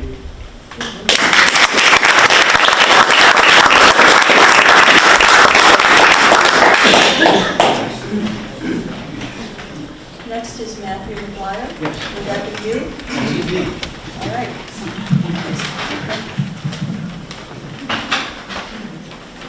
Hello, my name is Matthew McGuire. I live on the corner of Ackerbrook Road in Pittsburgh. You heard me speak to historic preservation, so I've rewritten and added questions, but there's some overlap. I studied architecture at Cooper Union, so I take a keen interest in historic buildings. Our region is graced with estates from the Gilded Age. The Star Miller Estate is among them. The Rockledge proposal isn't an authentic restoration of the Star Estate, it's a faux restoration. Why did Rhinebeck apply in 1989 for designation on the National and State Historic Register for the estate, if not to guarantee its integrity. In the developer's April 22nd responses to public comments, they reassert, quote, "The project is in fact an opportunity to retain and preserve this important collection of country estate buildings under the standards of the Secretary of the Interior so that they are not lost." Does their assertion square with the actual preservation principles listed in the federal and New York State guidelines? Here they are. Continue a property in the use for which it was originally intended, or choose new uses that minimize changes to character-defining features. Retain distinguishing qualities and characteristics. Repair existing features, materials, and finishes. If deteriorated, replace in kind. Be authentic. If a feature is missing, use historic documentation to guide replacement. Do not use treatments that damage historic materials. New construction should not destroy nor alter historic character. That's straight from the book, and the developer's plan fails to come close. Let's compare the proposal with two sites that did it right. Rhinebeck's Wilderstein House is Matthew, an may I ask you, Please. are you reading the exact same letter that you read in No, the no, I'm going to go into new territory. Could you go, you know, Cut to time the- is. Yes, I will. Time is time. We wanted to note that Wilderstein and Mills Mansion do it right. And we wanted you to imagine Mills Mansion filled with 8 condos as the centerpiece of a 28 suburban subdivision. Is that authentic? Under the Secretary of the Interior's new material, under the Secretary of the Interior's principles, what should be demolished is the daytop dormitory. Proposal plans to retain the 43,000 square foot dormitory for what they define as storage. This is enigmatic. Anything not in the original plan is inconsistent with historical character and with Rhinebeck's RC5 zoning. I want to raise the issue of a double standard. There's a perception among town residents that the planning board holds applicants requesting changes on their property to rigorous standards. We've seen it tonight. You've taken such care. Hands-on, on-site, it's impressive. But why is this same rigor of the adaptive reuse code not applied to Rock Ledge? At the February 5th Planning Board meeting, the consultant on the historic aspect of the plan, Cindy Hamilton, president of the Heritage Consulting Group, let us know that she met with a member of the State Historic Preservation Office. She told us that at the meeting on site, the Sheeple person was encouraging. This was merely checking a box. Given the name of the Heritage Consulting Group, one would think that heritage is in their mission. But their website reveals that their actual mission is in all caps, boldface on their homepage, National Leader in Tax Credit Consulting. And indeed, Mr. Blakeman may be able to get as high as a 20% tax credit from New York State for his plans. Is there any documentation of Rock Ledge's conversations with Sheeple? With the implication that the developer was engaged in due diligence on the historic, I wonder if Ms. Hamilton's presentation to us was disingenuous. To sum up, which is better for history? That the buildings endure decline or be lost forever as the shells of contemporary condos lost in a subdivision? Describing this project as preservation is Orwellian. In reality, the plan ignores the Sheeple guidelines. It claims to preserve as it eclipses. Thank you.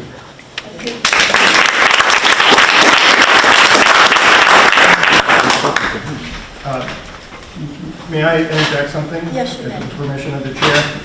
I would like to remind everyone here that this is a volunteer board.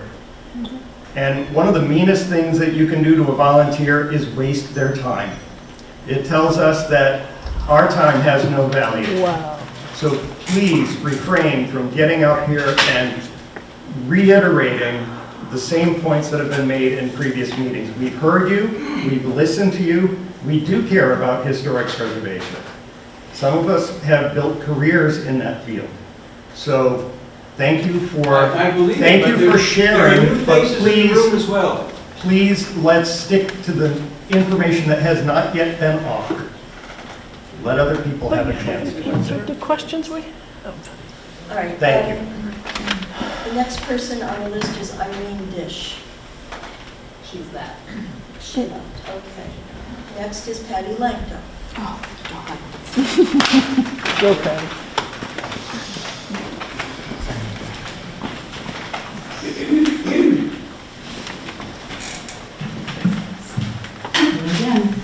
Can you hear me? Yes. I'm Patty Lanto. I live at 220 Bly Road with my husband Michael. It's the house that we grew up in. First of all, I want to thank the planning board for your ongoing attention to this. And I don't think that any of you should misconstrue our concern and our love for our neighborhood and the concern about this development with any comments that we make. We do appreciate your time and the fact that many of you volunteer a lot of your time. I was impressed with John Lyons, Attorney Lyons, at one of the previous meetings. He said that your role is to follow the law, and I agree with that, so I went back to the town code, and I thought, wow, this is really well written, and there's a whole chapter on wetlands, and I encourage all my neighbors to read it because the chapter is very forward-thinking in the care that you take to caring for wetlands. So I just wanted to have everyone aware of 123B. The town of Rhinebeck has determined that it will exercise shared authority to regulate freshwater wetlands with the New York State Department of Environmental Conservation and the United States Army Corps of Engineers. Also, Part C says, it is the policy of the town of Rhinebeck to preserve, protect, and conserve freshwater wetlands and the benefits derived therefrom, to prevent their despoilation and destruction, and to regulate development of wetlands and their adjacent upland buffers in order to secure the multiple benefits derived therefrom, consistent with the economic, social, and environmental welfare of the community. So I would say that based on the effluent output from the wastewater treatment plant, that it's your responsibility to make sure that chemicals from that effluent do not wind up in our wetlands. And one example of that, of many, many examples, is from the CDC website. Here's a list of common household products that can't contain PFAS. So these are the forever chemicals that are getting so much attention now. Stain-resistant carpets, upholstery, other fabrics, water-resistant clothing, cleaning products, personal care products, cosmetics, paints, varnishes, and sealants. These will not be filtered by the wastewater treatment plant. They will wind up in our wetlands, and we only have one chance to stop that from happening. Once you allow that to happen, they will be there forever. There's one more section in the town code that I thought was particularly relevant, and that is controlled acts. There's under 126A, there's prohibited acts. The following activities are prohibited within regulated areas, except as otherwise noted. Discharging substances and materials that are toxic or otherwise harmful to the biota and ecological functioning of regulated areas, including to, but not limited to, the installation of a sanitary sewage disposal system for new construction. So this is new construction. Just because the developer says that he's not touching the footprint of the wastewater treatment plant, and it used to be used by Daytop, doesn't mean that it shouldn't be treated as new construction use. So I'd ask you to please prohibit chemical effluent from entering our wetlands. Thank you.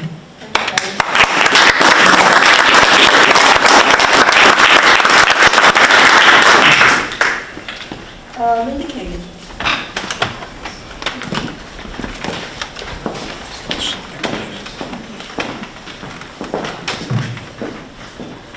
Good evening. It's been a long one. My name is Linda Kagan. I live at 373 Ackerhook Road. Can you hear me? Yep. So I want to skip to just some comments in response to the developers' representation that they've answered so many of our questions. But in fact, there are many questions that have been left unanswered, and the comment about redundancy is, quite frankly, I think to many of us very insulting, since we're just the residents who invested everything we had to buy the homes that we have, and we love the area that we live in Rhinebeck, and it isn't just, this development isn't just going to impact our immediate environment. As Paul pointed out in his presentation through HydroQuest, the effluent, which in the April 22nd update, a response by the developer, increased the potential gallons per day from 16,000 up to a maximum of 32,000. And I don't know if CPL or whoever else is reviewing the test results and whether they were done in the last couple of years or whether it was during COVID or whether, those need to be reviewed and maybe retested because of this new information, which I looked at the EAF and it didn't show anything more than, I think, 16 or 18,000 gallons per day. So this is a pretty significant impact, which is going through, if it is allowed, and hopefully an alternative, as Jeff was mentioning. There are many state-of-the-art, which back in the summer of '22, I believe we had a workshop on the wastewater treatment plant, and we're told that there was going to be a state-of-the-art plant, and it wasn't going to be anything like what Daytop had, and there would be redundancies built in. I remember that Mike Trimble asked about that specifically. He was concerned about redundancy. And so there are a lot of things that still need and can be addressed in a positive way that benefits all of us. And I would argue that, based on environmental laws, and I'm not an environmental lawyer, but it is definitely, Jennifer Grossman is, and she's the attorney we hired. Environmental laws don't end after you build a development and sell it and walk away. Those impacts and the costs that might incur to Rhinebeck, and we don't know what they are yet because we haven't even seen the plan of the wastewater treatment plan. It's been submitted apparently, as we've been told, for review by the DEC and others, but can you please ask the developer to make it public so that everyone can see it? Because that might actually address some of our concerns. And wouldn't it be great if we could all, spend time focusing on something else? And of course, the planning board, you have time to do other things, and review other projects. So we're asking questions to get effective answers and process move forward so that things that you need to look at from your purview to make sure that you do the review that is required, as Patty mentioned, under the laws of Rhinebeck. We just want to make sure that that happens. But we'd like to see the wastewater treatment plant is a massive issue. So please make the proposed plans public so we can take a look at it. In terms of, and then there's the issue of bonding, which Jennifer Grossman raised. What if there's a problem? I mean, I'm sure we all pay enough taxes in Rhinebeck. We don't want to have to pay for cleaning up a problem. I'm not saying there will be a problem, but it's just about long-term thinking. It's not just about the project. It's not just about today. It's not about the next 10 years. Hopefully the planet's around for 100 years or more, and we just want to make sure that whatever decisions are made are based on information that is very up to date. I know that, I think it was like 2 weeks ago or so, Hudsonia provided an updated habitat report for Rhinebeck that the town board, commissioned. And I was at that meeting, and the town board indicated clearly that the planning board now needs to use that updated habitat report, which was previously done, I think, in 2007, in evaluating the projects that are reported. So just a couple of other things, I just think it's very important to note that, we cannot have a simple schedule that says, we're done, as Sean mentioned, the public's done with comments, the consultants are done. This is a large project. It's unprecedented, certainly in the area where it's being proposed to be, functioning and doubling our population in a very small area, which is outside of the current community character. And so we really are asking for scoping sessions, workshops on particular issues. I have, but we haven't gotten an answer. So we are going to continue to ask questions that we don't have answers to, because We're the public. Just because we haven't given you an answer doesn't mean we haven't heard it, and doesn't mean you won't get an answer. Okay, great. So once we have an answer, we'll have an opportunity to respond, and I appreciate that. Thank you all for your time. Okay. This is Mikey Bowminster, and I'm assuming that woman also was with the Bruce Road project and left. So I confirm that she's not still here. Who was it? Mikey Bowminster. I believe she was the woman who was the earliest project that we talked about this evening. So I'm just confirming she's not still here to comment. Okay. Nicholas, I can't read the last name. Is that the one with her? Oh, he was the guy from Oh, yeah, he was the... La Bella. Yeah, La Bella. Okay. So Robert McClinchy, he too was with that project. Okay. Ernest Shirado.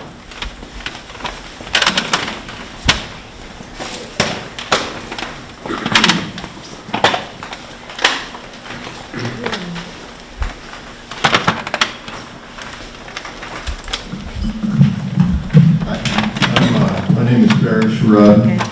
I'm the former highway superintendent. I live at 323 Ackerhook Road, fairly close to the proposed development. I think I've made my concerns clear as to what they are in terms of the safety of this project, the scope of this project, and the magnitude of it. So I don't have any new information to bring to the board.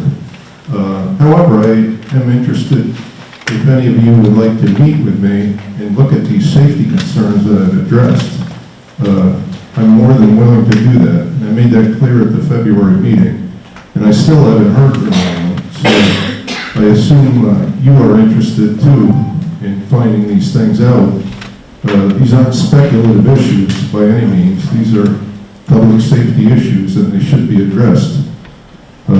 So if that's the case, please contact me and I'm more than willing to meet with you. That's all I have. Thank you. Thank you, Barry. Kelly.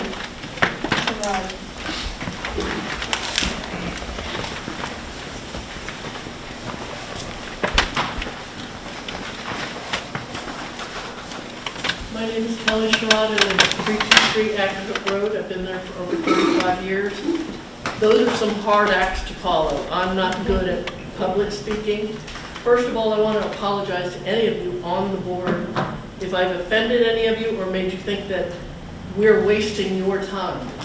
I want to tell you about my neighborhood. And I know that this isn't a repeat of anything anybody else has said, because all they ever talk about is what's happening on that property.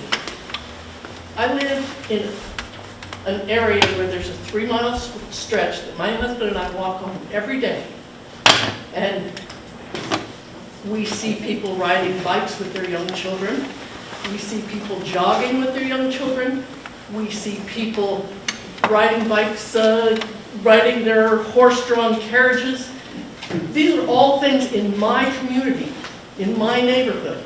And they're all going to change if you're allowed to put double amounts of traffic on that road that isn't even prepared for the traffic that's on it now. I'm really disappointed that my beautiful town of Rhinebeck doesn't seem to care about the community that surrounds this project. We are a neighborhood and a community just like any neighborhood in the village of Rhinebeck, but we don't have sidewalks. We communicate with our neighbors by walking on that road and riding our bikes on that road and jogging on that road. We go to people's houses for dinner and we don't drive, we walk on the road. It's safe now. It won't be if you allow all of this traffic on Ackerhook Road. That's all I have to say about that. I do have a couple of questions about, I know, Melanie, at the last meeting, I specifically asked about the 23 parking spaces in front of the barracks. that are going to be used for storage. And you assured me that they were going to answer that question. They didn't answer that question. Can you show me, can anybody show me where that question is? You brought it up at the last meeting? Yes. All right, so if we failed to convey that question to them in their absence at the last meeting, I don't believe they were here for that meeting, is that correct? Or did you get that question? I don't recall, so Okay.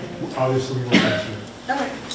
I do know that I brought it up at the meeting that Mr. Blakeman was at when he did the presentation. So I know he heard that question, and all his guys were here with him, so they did hear that question. Well, we will make sure that you get, Kelly, When will I get an answer? That's what I want to know. as soon as we have an answer, we will make sure that you. So they're going to give you an answer and then you'll give it to me, or what? I want to know. Can we the get process. clarification on what the question is? What exactly is The the question? question is, there are 23 parking spaces in front of the barracks that used to be daytop. And it's going to be used for storage for the residents. What do you need 23 parking spaces for when all you really need is a loading and unloading zone if it's all for storage? And I have asked this question and you guys have heard it before. Other thing I want to say, if I have one more minute, is that... Less than a minute, but keep going. Okay. I lived there when Daytop was there. And Mr. Blakeman characterized Daytop as some horrible thing in his presentation. He turned around and said it to the group that he was doing something with that property better than what Daytop was. Daytop, if you don't know what it was all-female, in-resident drug rehab. The neighborhood was invited to family picnics on the property when the residents had their families there. I went down and planted thousands of daffodil bulbs one year. They cleaned up our roads. If we had a problem with somebody driving fast going to work, and the residents did not have cars, there were the people that were coming to work in the sorry, when I get interrupted, I gotta start over. So, if there was a problem with somebody speeding on the road, somebody going to work or coming home from work, we went down and talked to the director and they took care of it. I don't think that's gonna happen with Daytop, or with Rockledge, because I don't think you guys care about us. Okay. Thank you. Gabrielle Conway. I'm going to pass. That would take us to Karen Conway. Pass as well? Yes.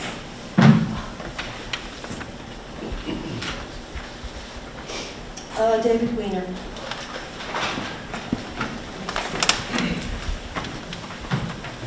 Good evening, I'm David Weiner.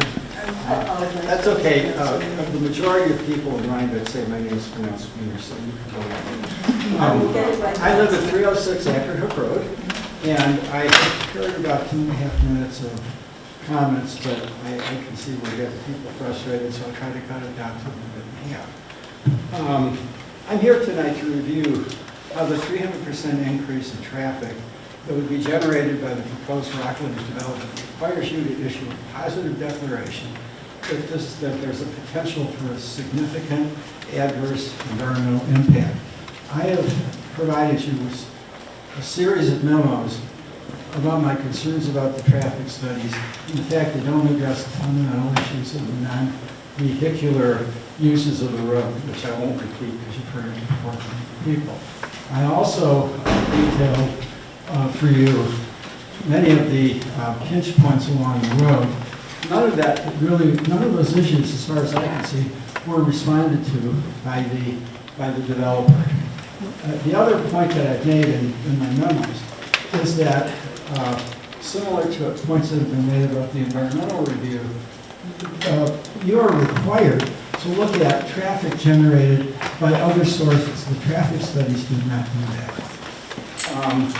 We have concerns about the effect of construction, and so I would say that concerns about traffic alone require you to issue a positive declaration. Many other issues being raised here tonight are also require a positive declaration. Almost 500 residents from all areas of the town signed a petition expressing concerns about traffic and the environmental effects of this project. These concerns also require that this project is scaled down to protect the environment, the residents, and the character of the community. Thank you. That exhausts the list of people who signed in, so I would now ask if there are others in the audience, new people. No, I know. Christopher Capo couldn't make it, but he emailed me. There's a couple of points that he'd like to present to the board and the developers to address. May I first make sure that there isn't anybody else in the audience, and then I'll come back to you. So anyone who hasn't yet had the opportunity to come up? Kara?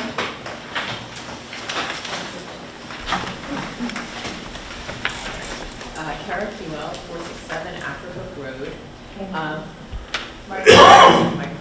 Sorry. Can't tell if it's working when you're standing next to it. I just wanted to say something to the developer team here, because some work that Paul Rubin did recently sort of reminded me that I live next door to the wastewater treatment plant. And I want to say that when we bought the house, nobody mentioned the wastewater treatment plant. So it's definitely not a good thing to have in your front yard, in my case. To that end, 2 to 4 of the condo units are going to be equally close to the wastewater treatment plant. So the developer should have that in mind, that those residents might not want it in their backyard. I applaud you for introducing tertiary treatment to the wastewater treatment plant. So thank you very much for that. I believe that is currently the plan. I do wish, in terms of impact on the environment, I think what we're looking for is, this is the amount of nitrogen, and this is how it's going to affect the plants. There is chlorine, there's not chlorine, those things. I think that's where we are, not just like we're following DEC guidelines, etc. And then I would encourage you to take note of Jeff Potent's earlier comments and just make the wastewater treatment plant, if it comes to fruition, state-of-the-art, take advantage of new things, set new boundaries, and just make it the best possible it could be if you had to have a wastewater treatment plant in your front yard. Thank you. Thank you, Karen.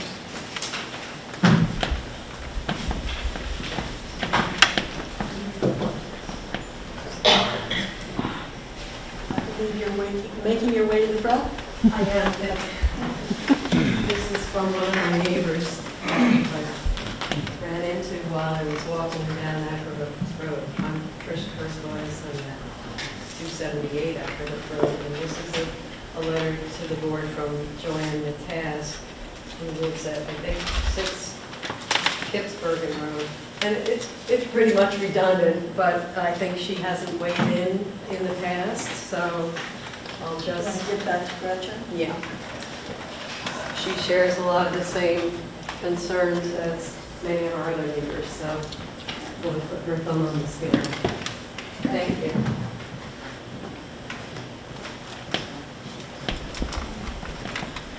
If there isn't anyone else, Linda, would you like to step up and tell us who you're, sorry.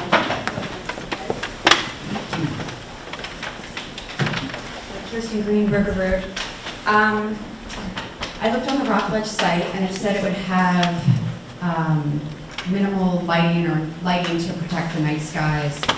I'm just looking at all of this and I feel like when somebody comes in and builds a single family home, they put in motion detectors, they turn off the lights at night, things go dark. But for some reason when a developer comes in, it's like everything's lit up. I don't know if it's because of liability reasons, but I would like you to go dark at night. There just doesn't need to be light. We want to protect our night skies, and that doesn't, any light is light and adds to light pollution.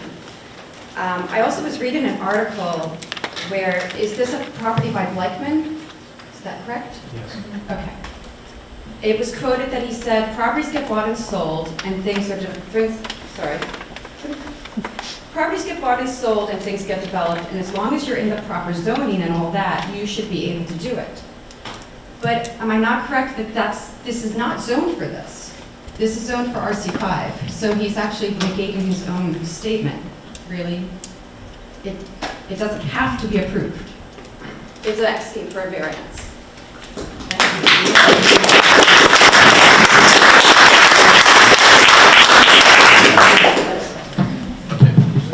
I just want to note, there are no variances for the uses being proposed. The number of lots, the RC5 does allow for this use to occur. The variances that are being requested are simply to move some units from one of the historic buildings to another. There's no density change requested by that variance is before the ZBA. But the uses that are proposed are permitted, and the historic reuse of the buildings is permitted by code. Can you just add that they are subject to a special use permit, however? Yes, so that's a special use permit. And a wetlands permit. And a wetlands permit as well. Yep, those have all been submitted. I would like to circle on that as something she wishes to put in the record for the neighbor. Is that correct?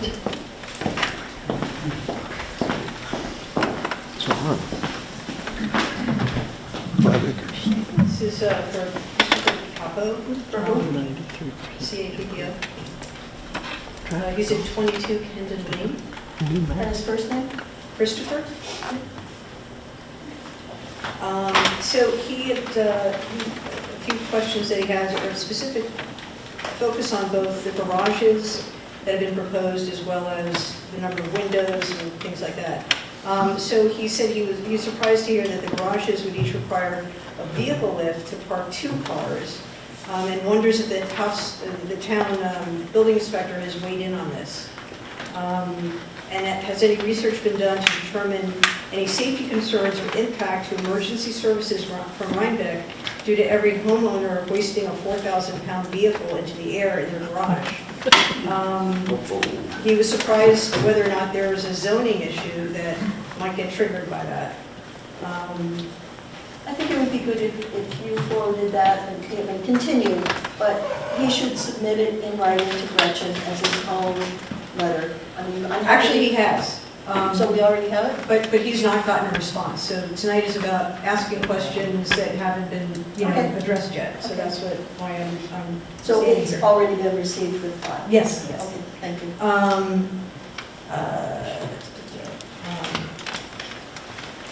And he brings up the issue that the garage would need to be fireproof from the rest of the house, which, like we all have fire doors or whatever they're called, fire doors.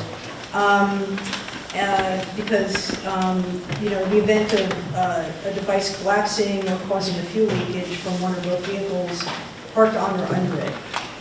He says, I know that Hyde Park is now requiring central sprinkler systems in some new residences, depending on distance from the road and or fire services. So zoning should consider this as a requirement in cases like Rockledge. Sorry about that. Similar questions regarding the windows in the residences. The rendering appeared to be a very long, narrow building with no windows on the front sides. As the fire inspector weighed in on this design, if there is a fire, it seems that not having windows in the middle of the structure would remove an opportunity to extract victims who might be trapped inside. I do not know what the composition of the planning board is, but he is concerned about any realtors, landscapers, or others who would economically benefit from the project. And he requests that the planning board mention other large projects in Rhinebeck whenever a project like this one is discussed, because right now there's a feeling in Rhinebeck that it's going through a process of, he quote, death by 1,000 cuts, since there are other projects that will come in and out of scope for planning as they go through respective life cycles. And ask, how is the public supposed to be adequately informed? So I think, in general, this raises questions about, and I'd be happy to take part in coming up with ways in which the public can be more integrated or be kept up to date about the work. You know, it's hard to go on the website. It's hard to come in and look at files. You know, the idea is that, you know, we're all supportive of what you're doing, but we think that things could be improved. And as, you know, Jeff mentioned and others have mentioned, and Barry, you know, we want to help improve the process. And I would invite Mr. Blakeman to have coffee with some of us and talk to us about your concerns, and we can share more of our concerns and get to know each other a little bit. I think that might be really constructive. Thank you. Mr. Bergman, did you wish to re-address that? I just want to make sure before I circle back. Is there anybody else wishing to make their first comment? Just a couple of follow-up thoughts. Again, the developer has done a lot already, and it's important that we really follow through with the full scope of SECRA and have the public involved in the scoping and the full process. Lighting was mentioned by someone here. These 7 condominiums, if you take a look even 3,000 feet out from the planned development, there are no other condominiums. This is a completely new and different land use. This is inconsistent with existing land use.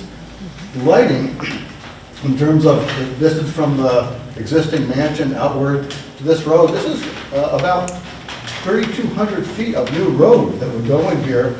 It has grading all along it. So we're looking at basically a barrier to wildlife that's over a quarter-mile long. So in terms of Part 2 SECRA questions that the board is asked to answer, plants and animals, a barrier a quarter-mile long between the wetland complex is major environmental impact. Thank you.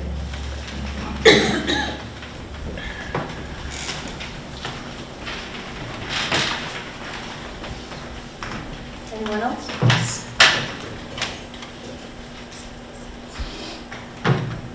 Planning board members?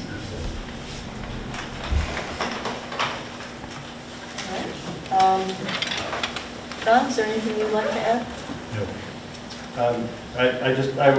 I was not texting while people were talking. I was just kind of making notes. I didn't bring a pen, so you saw me tapping away here. I just want to make sure that everyone understands that we can only use the tools that we have. We can only use what's at our disposal in the town code.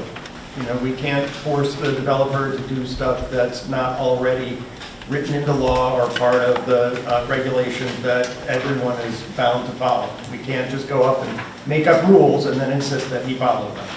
So, you know, everything should be grounded in the town code. The town code is available on the town website, and it is a little bit awkward to navigate it, but I would encourage people to develop some facility at that. And if you can find things in there that will support benefiting the environment and developing better, stronger, and healthier communities, please bring it to our attention, because that's all information that we can use. I wrote down the note of threshold values. I think that people should be aware of the fact that there are threshold values that kick in place for state regulation and the figures that are mentioned. If they're below threshold values, they are treated differently than actions that involve higher levels of wastewater production and such that you would be likely to see in a large hotel. This is actually not of that kind of scale. Figure it's, you know, just a little under 40 residences.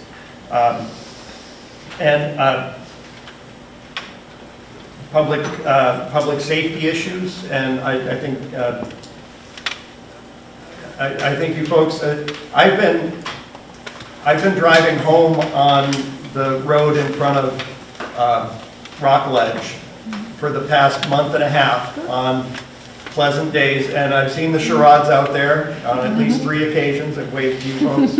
I'm trying to develop my own appreciation and understanding. Thank you. For the neighborhood, and I understand. Thank you very much. how much that means to people. But you also understand that this is not your private driveway. We're talking about a town road. And not all of the traffic is going to originate and terminate at this property. People go in different directions to different places, and sometimes people just drive through the neighborhood. Like he does. And I have appreciated the bucolic setting. I actually did go along the roadway the day of the eclipse, and they had early release from school, and I encountered a school bus. It actually had to share the stretch of Acrid Hook Road that's the narrowest. I had to share it with a school bus. And I drive a little putt-putt, tiny little Toyota vehicle, so I didn't really have any issues passing the school bus. I waited until the road stopped flashing, of course. And also the other thing that I wanted to mention is the town code doesn't really support much beyond what an operator would have to abide by in the Speedies permit, the permit that they have to file in order to discharge wastewater into wetlands. Again, it's a function of the town code. The Speedies permit does allow towns to look a little bit harder and look a little bit deeper, but the town of Rhinebeck doesn't really have sufficient tools. So that's the kind of thing that you folks can bring to your town board to work on getting the legislation changed.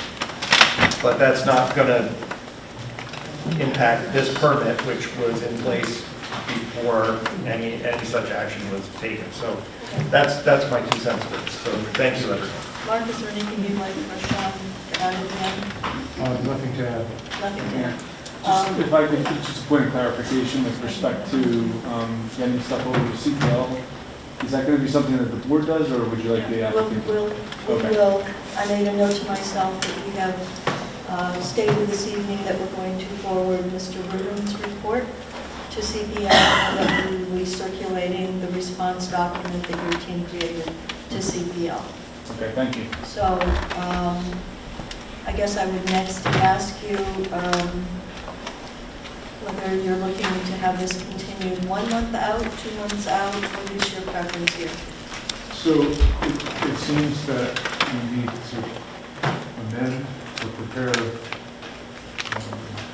I need to, look at, the comments that we took in this evening and to provide response to those comments. So at this time, and actually, in addition to further discussions with Dutchess County Water and Wastewater Authority, respectfully request for the June meeting. Okay. What Mark is referring to is we have been diligently working to bring representatives of Dutchess County Water and Wastewater into this meeting to share with you who they are, how they operate, what their authority is, the parameters of what they'll be doing, what they understand. So we, the planning board, also feel we need to be educated as to the role of Dutchess County Water and Wastewater in this project. So we've been working back and forth with them to establish a date, and they have been looking through the materials that have been produced in the past. The questions have been raised, and they've asked to be able to schedule their appearance before us for June 3rd. So I would agree with you, unless someone disagrees, we would at least have that to present at the June 3rd meeting. So in addition, so we have been in touch with Water and Wastewater Authority multiple times. They've requested some additional information, and so we'll work to get that to them. I'll stay in touch with the board to make sure it's satisfactory. And certainly we'd like to move forward to the June meeting. If for some reason we don't satisfy Water and Wastewater Authority on that, I'll certainly let you know, so then we can adjust. So as they're preparing, I would say if those of you have questions that you think are specific to Dutchess County Water and Wastewater, get them in immediately to us. notice so that we can provide them to the authority so they have sufficient time to look at the questions that you might be raising so they can come prepared. So those questions you should submit to Gretchen. And I would say, since we're going out just in 30 days, if you can have any of those questions in, let's shoot for the end of this week so they have ample time to review. Does that work for you? That would be great. All right, you'll let them know that they can be expecting perhaps some Yes. additional questions. Hi,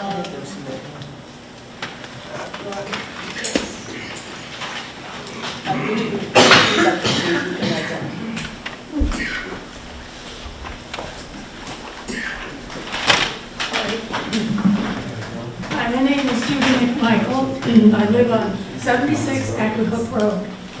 I have seen this property that you're talking about, what used to be high geology years ago. I've lived in Rhinebeck for 83 years. And I have seen this area, which is my town.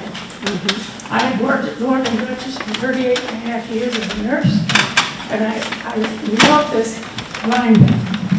My parents came up from the city way back in the 30s. Anyway, I have Mrs. Sherrod's back.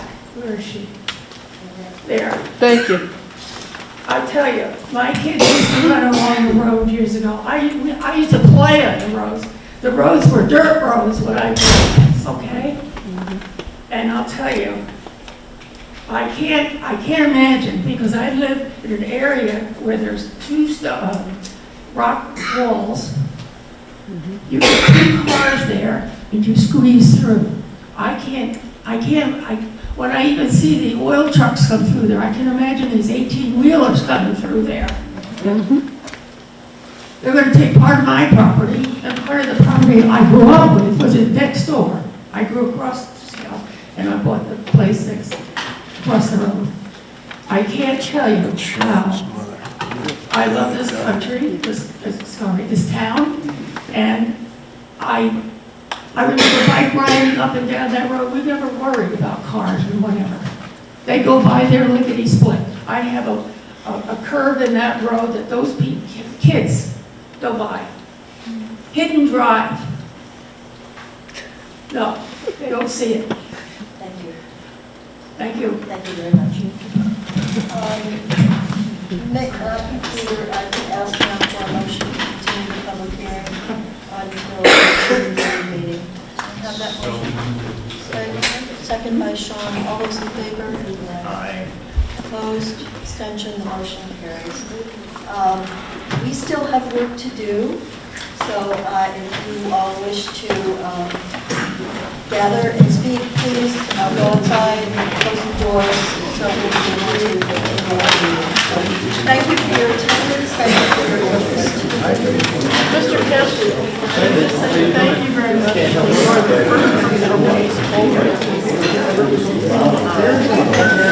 folks, we've got to continue. I appreciate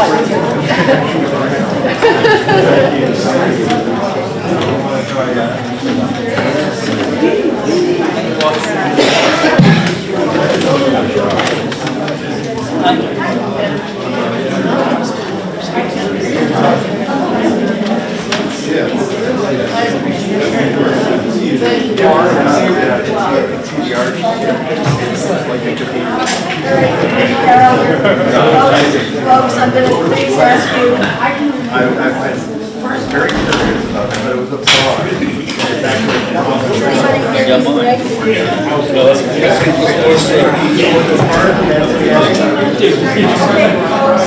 Folks, I'm asking respectfully.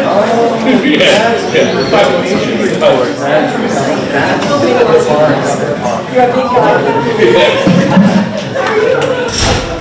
Because I've read the designation. No, we still have folks to do, but my cousin, bring ourselves to order. My cousin's kids live there. We're going out that. We will next take up a discussion of the board referral on short-term rentals. Turn this over to Jim.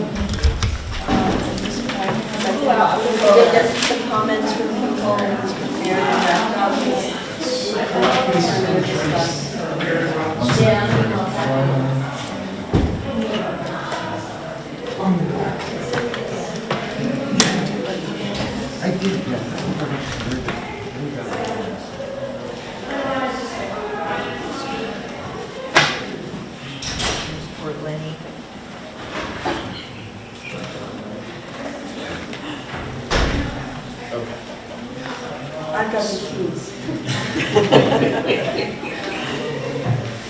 Okay, town board short-term rental draft. As everyone knows, we talked about this last, actually, it wasn't the last meeting, but before that, so the last one. I did receive comments from one planning board member. I tried to integrate those in with the comments that I heard at the meeting where we discussed this previously, and that is kind of what led me to the comments that I put in my memo for you tonight regarding short-term rental. So these are all the technical comments that we discussed last time. I didn't really hear any issues from anyone on the board about those. If you have one, so let me know. Based on the comments I heard from another planning board member, and then we have comments from Ed that came in on Friday that didn't make it in my memo. I had noted the non-technical comments, and I wanted these to come from new board members. There's some concern about detrimental impacts to the lodging section in the town from STR being permitted. Some concern about impacts on reducing the supply of long-term rentals in the town, and the affordability issue that comes along with lack of long-term rental options. And then housing affordability is a significant issue and concern now and in the future. That there are opinions that short-term rentals are good for the town.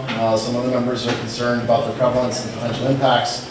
Those with concerns do see a potential opportunity and reason to permit short-term rentals, maybe on a more limited basis for major events taking place in the town, since they're classed as fair, ship, and roll. And I think it's fair to say there's general consensus among board members that there needs to be some type of parity between short-term rentals and bed and breakfasts. And that actually ties in, I think, to a number of comments that Edna made. I will let her, I mean, unless you want me to do it, talk about her comments. I did go through them, and I would say, generally speaking, I agree with everything you wrote. Don't disagree, and I think the vast majority of those have been discussed with the town board in the past when I was working on this with them, and we were working on short-term rentals pre-COVID. We discussed all of these issues, including parity between short-term rentals and bed and breakfast. I think just about everything in your memo has been discussed and covered in the past. Whether or not it's in the law now is a different discussion. I wasn't involved in drafting the current iteration. Right. I was years ago. So if you want to, bring up those issues and discuss them, we certainly can. Or I don't know if you want to. Well, did everybody have a chance to read the email? Yeah. So then, I mean, you know what's in it. There, from my point of view, are kind of two major issues. One is the parity with B&Bs. I can imagine if you're a B&B operator and all of a sudden short-term rentals get to have more guests and, have them in different ways than you could do, you might not be very happy about that. Certainly the town board should be aware of it, and I don't know. I don't think that the B&B part of the zoning law can be changed right now because the definition is in the Dutchess County. Well, they state it. They say this is what a B&B is, and they regulate them and they inspect them. So it seems to me like we wouldn't have the ability, the town of Rhinebeck wouldn't have the ability to increase the number of bedrooms, for example, in a B&B without the county changing their definition or approving or something. Yeah, I haven't really gotten into the county side of things.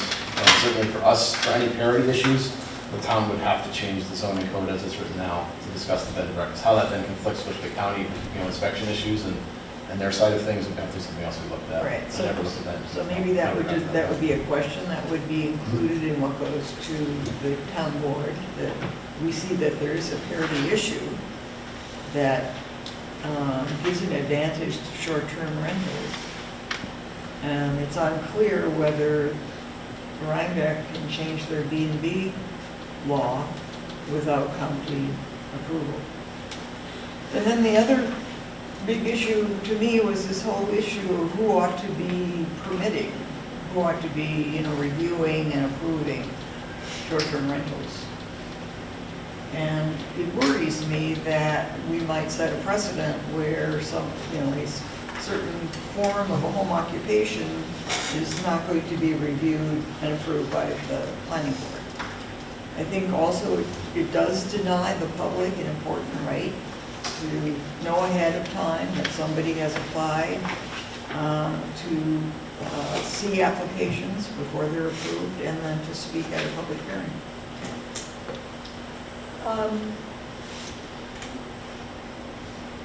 What if we go back before COVID, which is the time when the town board was actively engaged in this conversation?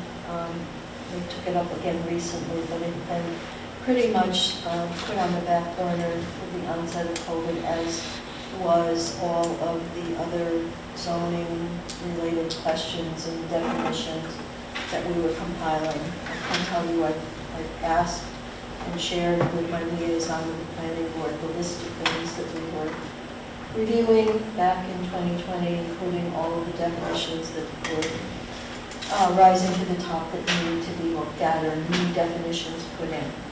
I can tell you that when we were talking, there was considerable discussion that took place about whether or not any applications for Airbnbs should be referred to the planning board as the review agency. And we talked to some extent about what folks would have to submit, what would you be looking at, the equivalent of a site plan, shall we say, just broadly. And at the time, there was some sense that the workload that would be transferred to the planning board, especially initially, with a brand new set of people coming in, might be more than the planning board would wish to undertake. Certainly, your opinion about that, you know, it was a different planning board back then, although some of us were still there. So if you want to weigh in on that as offer an opinion as to whether or not you think the planning board should be more involved in this process as it moves forward, now would be the time to offer your comments or suggestions.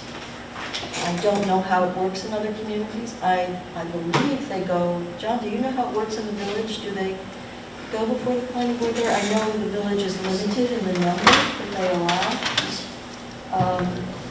But I don't know who the permitting, if you will, agency is for the village. Just to start, but one thing in particular that Edna pointed out was the fact that you can have more people staying in an Airbnb than you can have staying in a B&B. And you know, just my own conception of what an Airbnb is, it's somebody's converted garage. And maybe I can go there with my wife and, you know, we can visit Rhinebeck, or I can bring my kids with me and they'll accept a dog, you know, things that'll work for an Airbnb that might not work for a hotel or a bed and breakfast. And it just seems like it's grown into this thing that kind of covers all that other stuff too. And maybe that's where we can have some influences by regulating the number of people that are allowed for an overnight stay. You know, you don't have the whole fraternity coming and having a reunion. Other comments? The village does not appear to require planning board review. It does require a permit, it does require notification to people within 250 feet, and they are limiting it to 15 short-term rentals within the village, signed by lottery. And signed by lottery. Okay. What's the maximum number of guests? What's the maximum number of guests? No more than six occupant lodgers at any given time, 2 per bedroom. No more than, what is it? No more than 6. 6 occupants, well, they call it 6 occupants as lodgers at any given time, with a maximum of 2 per bedroom. So they're saying bedrooms are the only thing you can sleep in, whereas, as you pointed out here. Right, yeah. Not If you got a gonna- 5-bedroom house, it's like, doesn't matter, 6 people. It's 3 rooms maximum, essentially what they're saying. 3 bedrooms. Which isn't very many people. It's one bed. Well, my recollection of the conversation when the village was talking about it was that some of what they were trying to do in this case, you said it's the equivalent of maybe one family. What they were trying to do was not turn it into multi-families. But they were trying to restrain it in some way. So, do you believe that what Jim has crafted covers the concerns that you wanted raised and the comments you want brought back to the town board? Are there things from... Initial comments are there, I'm happy with that addition of Edna's comments, I think. Which I think some of them might get slightly cancel each other out, but I think there's a balance between them. I think it's also very important that the public have an opportunity for review. That, you know, it's this, people are gonna open this up on my street. You know, I need to be able to weigh in and have my voice heard. So they said in the village is 250 feet, I wonder what, you know. But it was notification, not Yeah, and I'm review. just wondering what that, Yeah. what does that mean beyond, it's just like, hey, just so you know it's gonna happen, I guess. So notice that the application prior to issuance of a permit shall be provided to adjoining property owners within 250 feet of the property on which the permit has been issued. Is So that, it's is similar that also letter. the towns? Do you know if they copy that over to the towns also? Does the town require it in this Yeah, law? I didn't. You mean if it's right on the border? Well, no, excuse me. I guess let me clarify. Is in the current code that's being, or the new code that's being submitted by, for the town law on this short-term rental, does that include a notification? I don't think there was. That is, I don't remember seeing it in the I don't know. proposed law. But your point also is, there's no, notification does not necessarily lead to a public hearing or Well, neither public does comment. limiting people, because who's gonna walk in the house and check the ventilation? I mean, Yeah, well, so, yeah, I mean, because all of this, not that it shouldn't be put, not that there should be nowhere put there, my point is. If the town board was interested in having the planning board be involved with this, is this a group interested or willing to like put out more work to do that? And if we're not, how's the ZEO gonna do? well, what the town has indicated is that they understand that they're going to have to either, maybe one or both. The zoning administrator is only part-time now. They know they either have to increase that person's hours or they have to hire an additional person, an unspecified number of hours that would be responsible for the process. And I think since we're not recommending, and since they're not recommending a lottery, one presumes that one, if they're meeting all of the requirements, could apply to be, you know, re-permitted year to year. So there's an expectation there will be a flood of applications at the beginning, and that there will be a lot of work at the beginning, but that might subside as the process gets going. And that would also be true if the planning board were involved. Yeah. Like, how many do we guess might apply in the first I month? believe, is it 70? I would say it's easily 40. It could be as many as 80 or 100. Yeah. It depends. I mean, it all depends. There's this company out there that tracks it.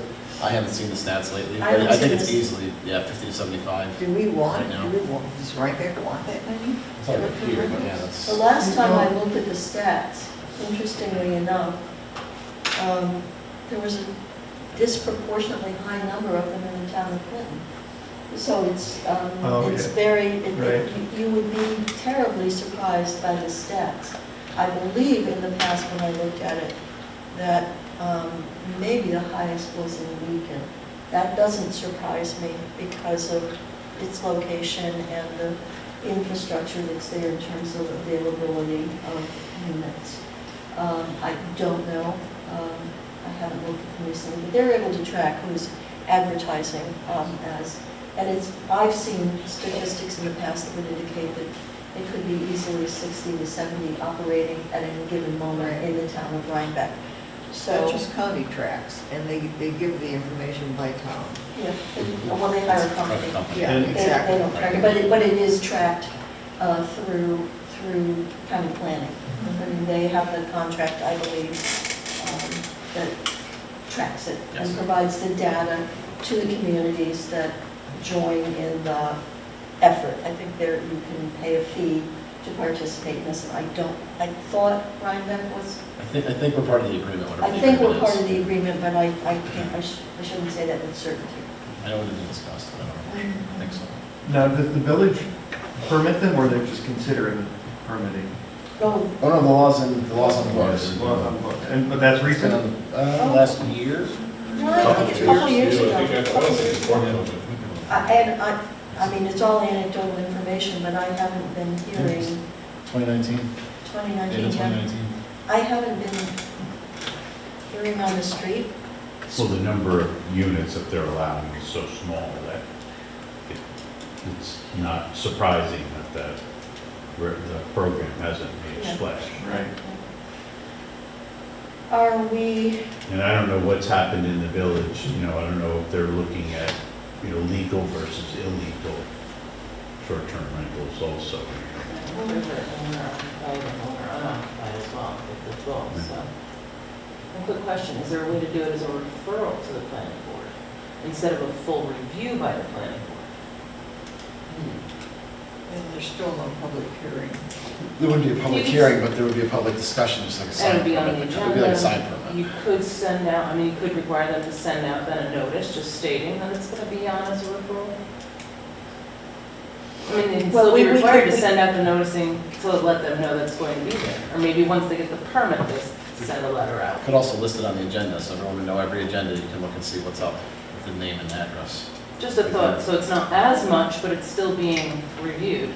And another way to sort it might be through the number of guests that are So it's going above to a be certain- allowed as per the application, because I think that the higher, the greater the number of people that can probably potentially attend as guests, that's what really starts causing issues with regard to parking and, so it would be above a certain threshold. right. So we could add that to Jim's comments as other considerations or thoughts to be reviewed by, both of those make sense to you? Both Gretchen's suggestions and it's kind of middle ground. You can also present both of those suggestions to the town board, and if they want to choose from those, they can do I that. think we should. Okay. It would be both, you know, as a referral and maybe with set certain criteria, a certain number of beds. It could be both at the same time. Right, oh, yeah. Is there any option to continue to prohibit it, but just It's impose the penalty? It's not currently prohibited. It is currently an illegal act in the town. If it's not permitted, if it's not a permitted land use, it is an illegal use. So that's the way most So municipalities. currently, it's not legal. It's technically illegal. Yes. Right, so this action would ratify that and make it okay. Is there any way to continue to make it not okay and actually impose a penalty? Because right now, there's no penalty for operating an Airbnb in the town, even though it's prohibited. To do that, you would just keep the status quo, not amend the law, and you would enforce it. the law. You Shut down, you'd have to hire someone to shut down short-term rentals. Or fine people. Well, if you want to stop, you gotta shut it down, whether it's a fine or something else, yes, but yeah, you have to hire someone, get someone to shut them down. I'm not in favor of that. Just to be clear. Okay. Okay. Have we, We do know that there are mixed thoughts on this. Yeah. In my Yeah, I mean, I'm It's in not, favor you know, of it's not, compromise, and I think we're getting closer. I think some of the comments, I think protecting Airbnbs and also, you know, having means for people to go to, because right now what's working is not working, or what's not working isn't working, because we have a lot of places that you can't do it, it's being done everywhere, so I think cleaning up the law and making it a way that we can receive funds for it, and there's a process for them to follow, and we can pay people to do the job correctly now, I think is a compromise also. to be fair to the town, this is what the vast majority of municipalities are doing, which is just not totally addressing it. I mean, most municipalities don't have this law working on it, has been over the last 5 to 6, 7 years. But this is not an uncommon thing, you know, across New York and the country.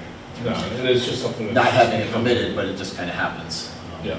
And also, a lot of communities are using the regulatory program to learn more about what's actually happening, because advertised units really just means availability. It doesn't necessarily mean that those units are getting a lot of traffic.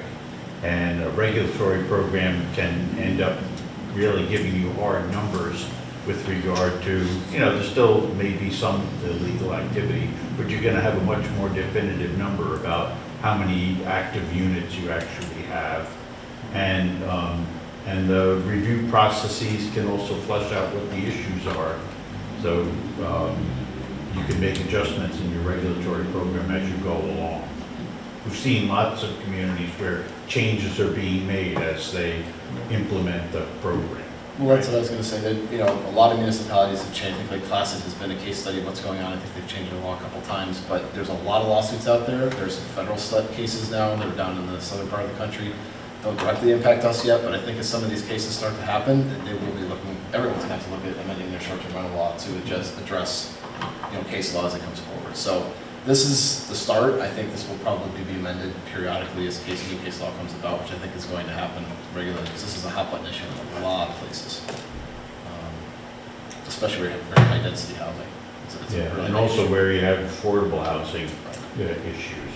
Well, Because that's- there's an impact. Yeah, well, that's, and then, if you've been following, and if you haven't been following, the draft is out for the village's new comprehensive plan, and one of the major issues I think I'm fair in saying they've been confronting is the availability of housing, and that, so there is a correlation between, you know, the high cost, sometimes very high cost of Airbnb units, which are not then available for, you know, middle-class families to Long-term rental.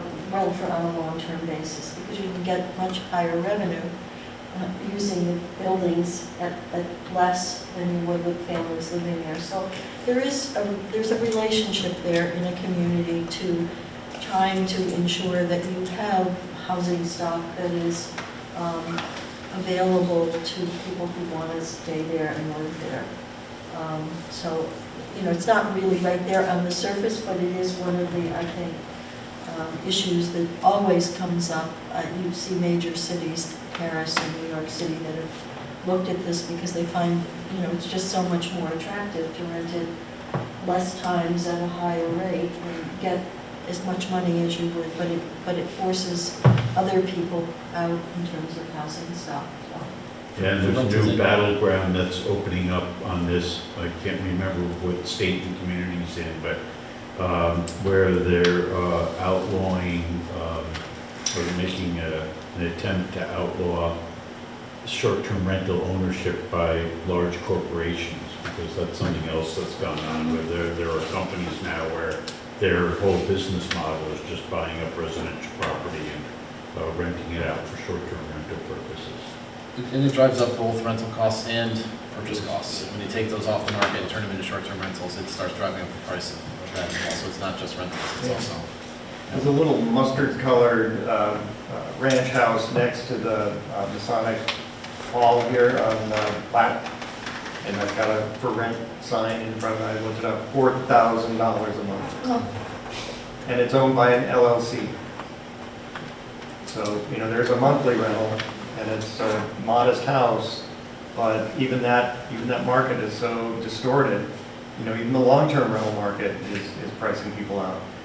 So I don't know what tools that are at our disposal to have any impact on this. It's just.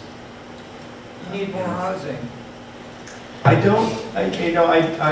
take issue with that because I think we've got enough housing. What we don't have enough of is affordability. And Well, I can assure you that we'll be privileged to discuss more housing in the future, as you can imagine. And I think people may have more institutional memory than I have, but I believe the Gardens was initially conceived as a affordable housing development. And there was a point at which they were down to, one of the units would be an affordable housing unit. And now, you know, places in the Gardens are going for a nice chunk of change. Okay, well, with a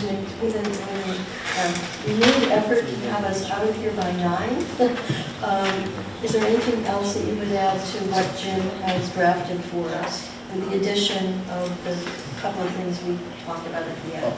I'll beef up number 9, about parity between STRs and B&Bs. Night, ladies. I will add. Thank you. I'll add that everyone thinks public review is important, such as planning board review, and then somehow tie that into review maybe as a referral that may or may not have some type of criteria that goes along with it. May I have a motion?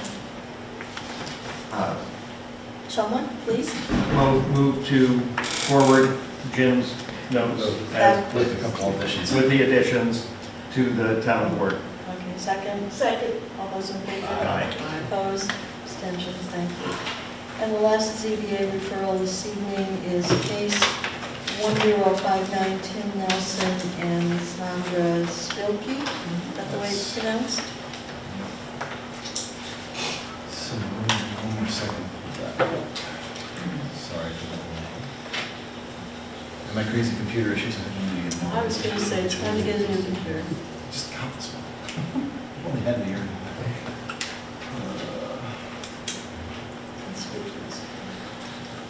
So, this applicant is looking to put an addition on their home. They're in the RA10, so a 10 acre minimum lot size, they have 1.3 acre lot. They are on Lower Acre Road. They're on Lower Acre Hook. Lower Hook, sorry, yeah, no. In my head, Lower Hook, sorry, yes. So this is the house, I can bring up narrow if you want to see it. This is the existing house today. They're proposing to put an addition on here. The neighbor's house is maybe generally kind of in this area. I think it was about 160 feet to the east of the proposed addition. It is an undersized lot, but it's an existing non-conforming. There is a driveway already between the house and the site. This is all grass, and it's in there right now. It's a modest addition. I didn't see any planning or environmental concerns related to this addition itself. I do think it may need planning board review. I need to talk to Brian about that. I did not get a chance to do that this morning, but that's a separate issue we'll look into whether or not it is. It used to be historic. I'm not sure the status of what's there now. It doesn't look anything like it did 40 years ago. This is the one that's got the corrugated metal siding on it? Yes. Lower Hook, is that the one? Oh, okay. Yeah, okay.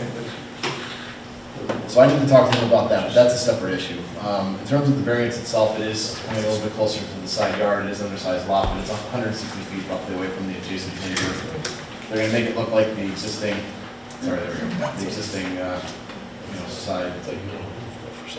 So I don't see any issues with the variance itself, myself, but I open up to the board.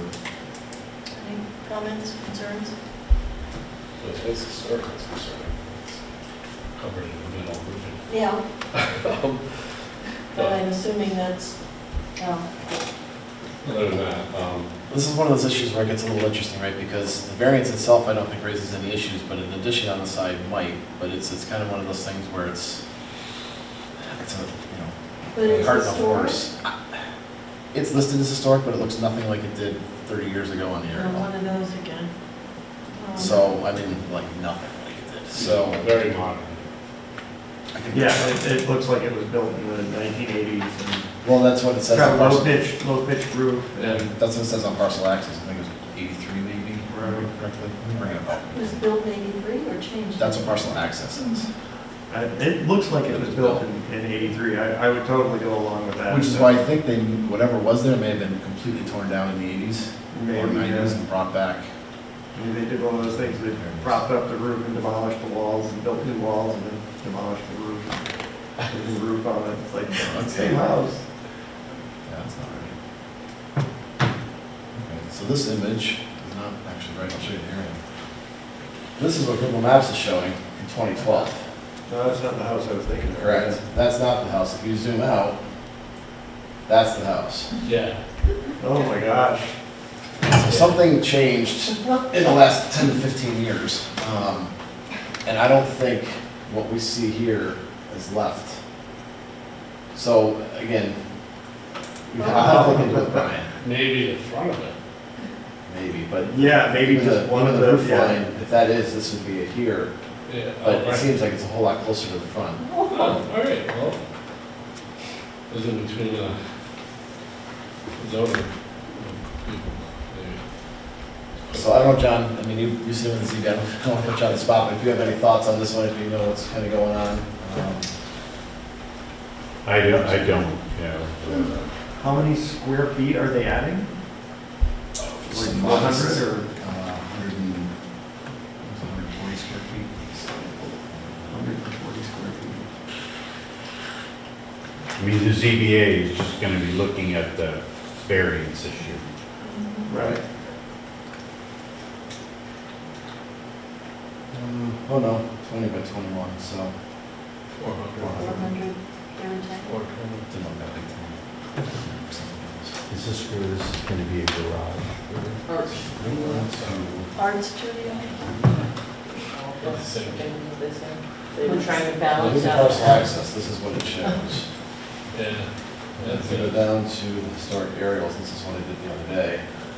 This is where it starts getting interesting, so 2,000, Yeah. that's what it was, that's what it Oh, is. So all the looks like they have a outbuildings, trailer, is that a trailer next to it? I'm not sure, it's hard to tell, but all the outbuildings are gone, there's one here, there's something here.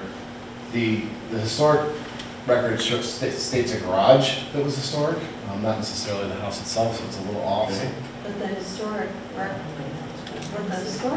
on parcel access go back to the 80s, Yeah. right? 86, 87? Which doesn't make that. Well, I mean, if it was identified as historical, it could have been identified as such and something could have Oh, happened. right, yeah, there's 87, 87 is when 78 is when all that, those historical surveys were Right. done. And so sometime between that and the 2009 and 2010 rezoning, somebody could have made very drastic changes to that property. Yeah, there's no doubt That all for it. would have been legal. Huh? There's no doubt for it, no. It's this one right here. Oh, okay. But then I don't know why it's not listed, why it is listed as this. It's on the town's comprehensive Oh. plan list, not this list. So that's, I need to talk to Brian, I think it is and it isn't a separate matter, but like I say, when I look at it, I mean, if this is the house, it really, Tear down. I don't even think this is the original house, given the location, even if the arrow's off by a No, little bit. It no. just seems to be too far off if I you look think at the it was a tear driveway. down. I think it's a full tear down. Yeah. Donna may be able to, there may be something in the assessor's office may indicate where there was a change. I mean, Gretchen, is this one on a week, or do we have time? Next Is- week. Next week? I was just looking to see if there was anything about the garage. I feel like they mentioned it, but I don't have my notes in front of me, so. well, Well, I don't mean to confuse things, but that was what I found when I looked at it, because something didn't seem right, and that's, well, you can we refer back, kind of a two-part thing that we're interested, the addition does not seem to be a problem, but we'd like further information or bring to the attention of the zoning board of appeals that we have this disconnect in information. Yeah, I think that's. Just to make them aware that we see something here that doesn't line up exactly. Yeah. I think that's You right. can, their jurisdiction to do something about something like that is very limited. I just think it's important to get it in the record, and maybe they can ask in their meeting for some clarification. I mean, it's one of those things that I just would like more information. I just would like to make people aware that we are caring about this and want to know what happened, and that this is what we've observed from our side, and they'll make their decision based on their authority, but. Understood. And I do agree that there probably isn't much, I mean, we can paint the worst-case scenario here as to what might happen, but it's not reversible. Yeah, and water under the bridge, but at what point did the town adopt that the requirement for obtaining a demolition permit for Well, the comprehensive plan and zoning was 2009 and 10. 2009? So this was probably done prior to that? I'm guessing it was, that's what I'm guessing. That's why I thought maybe when we have the parcel number, just out of, I mean, for no reason other than out of curiosity, Donna may be able to, it's recent enough that there should might be a record. Yeah, that's like a little cool. 2013. Isn't that cool? Yeah, no, I'm just. So maybe if it works for everyone, what I'll do is right back, we find no requested variance raises no significant planning or environmental concerns for construction of an addition if the house is not historic.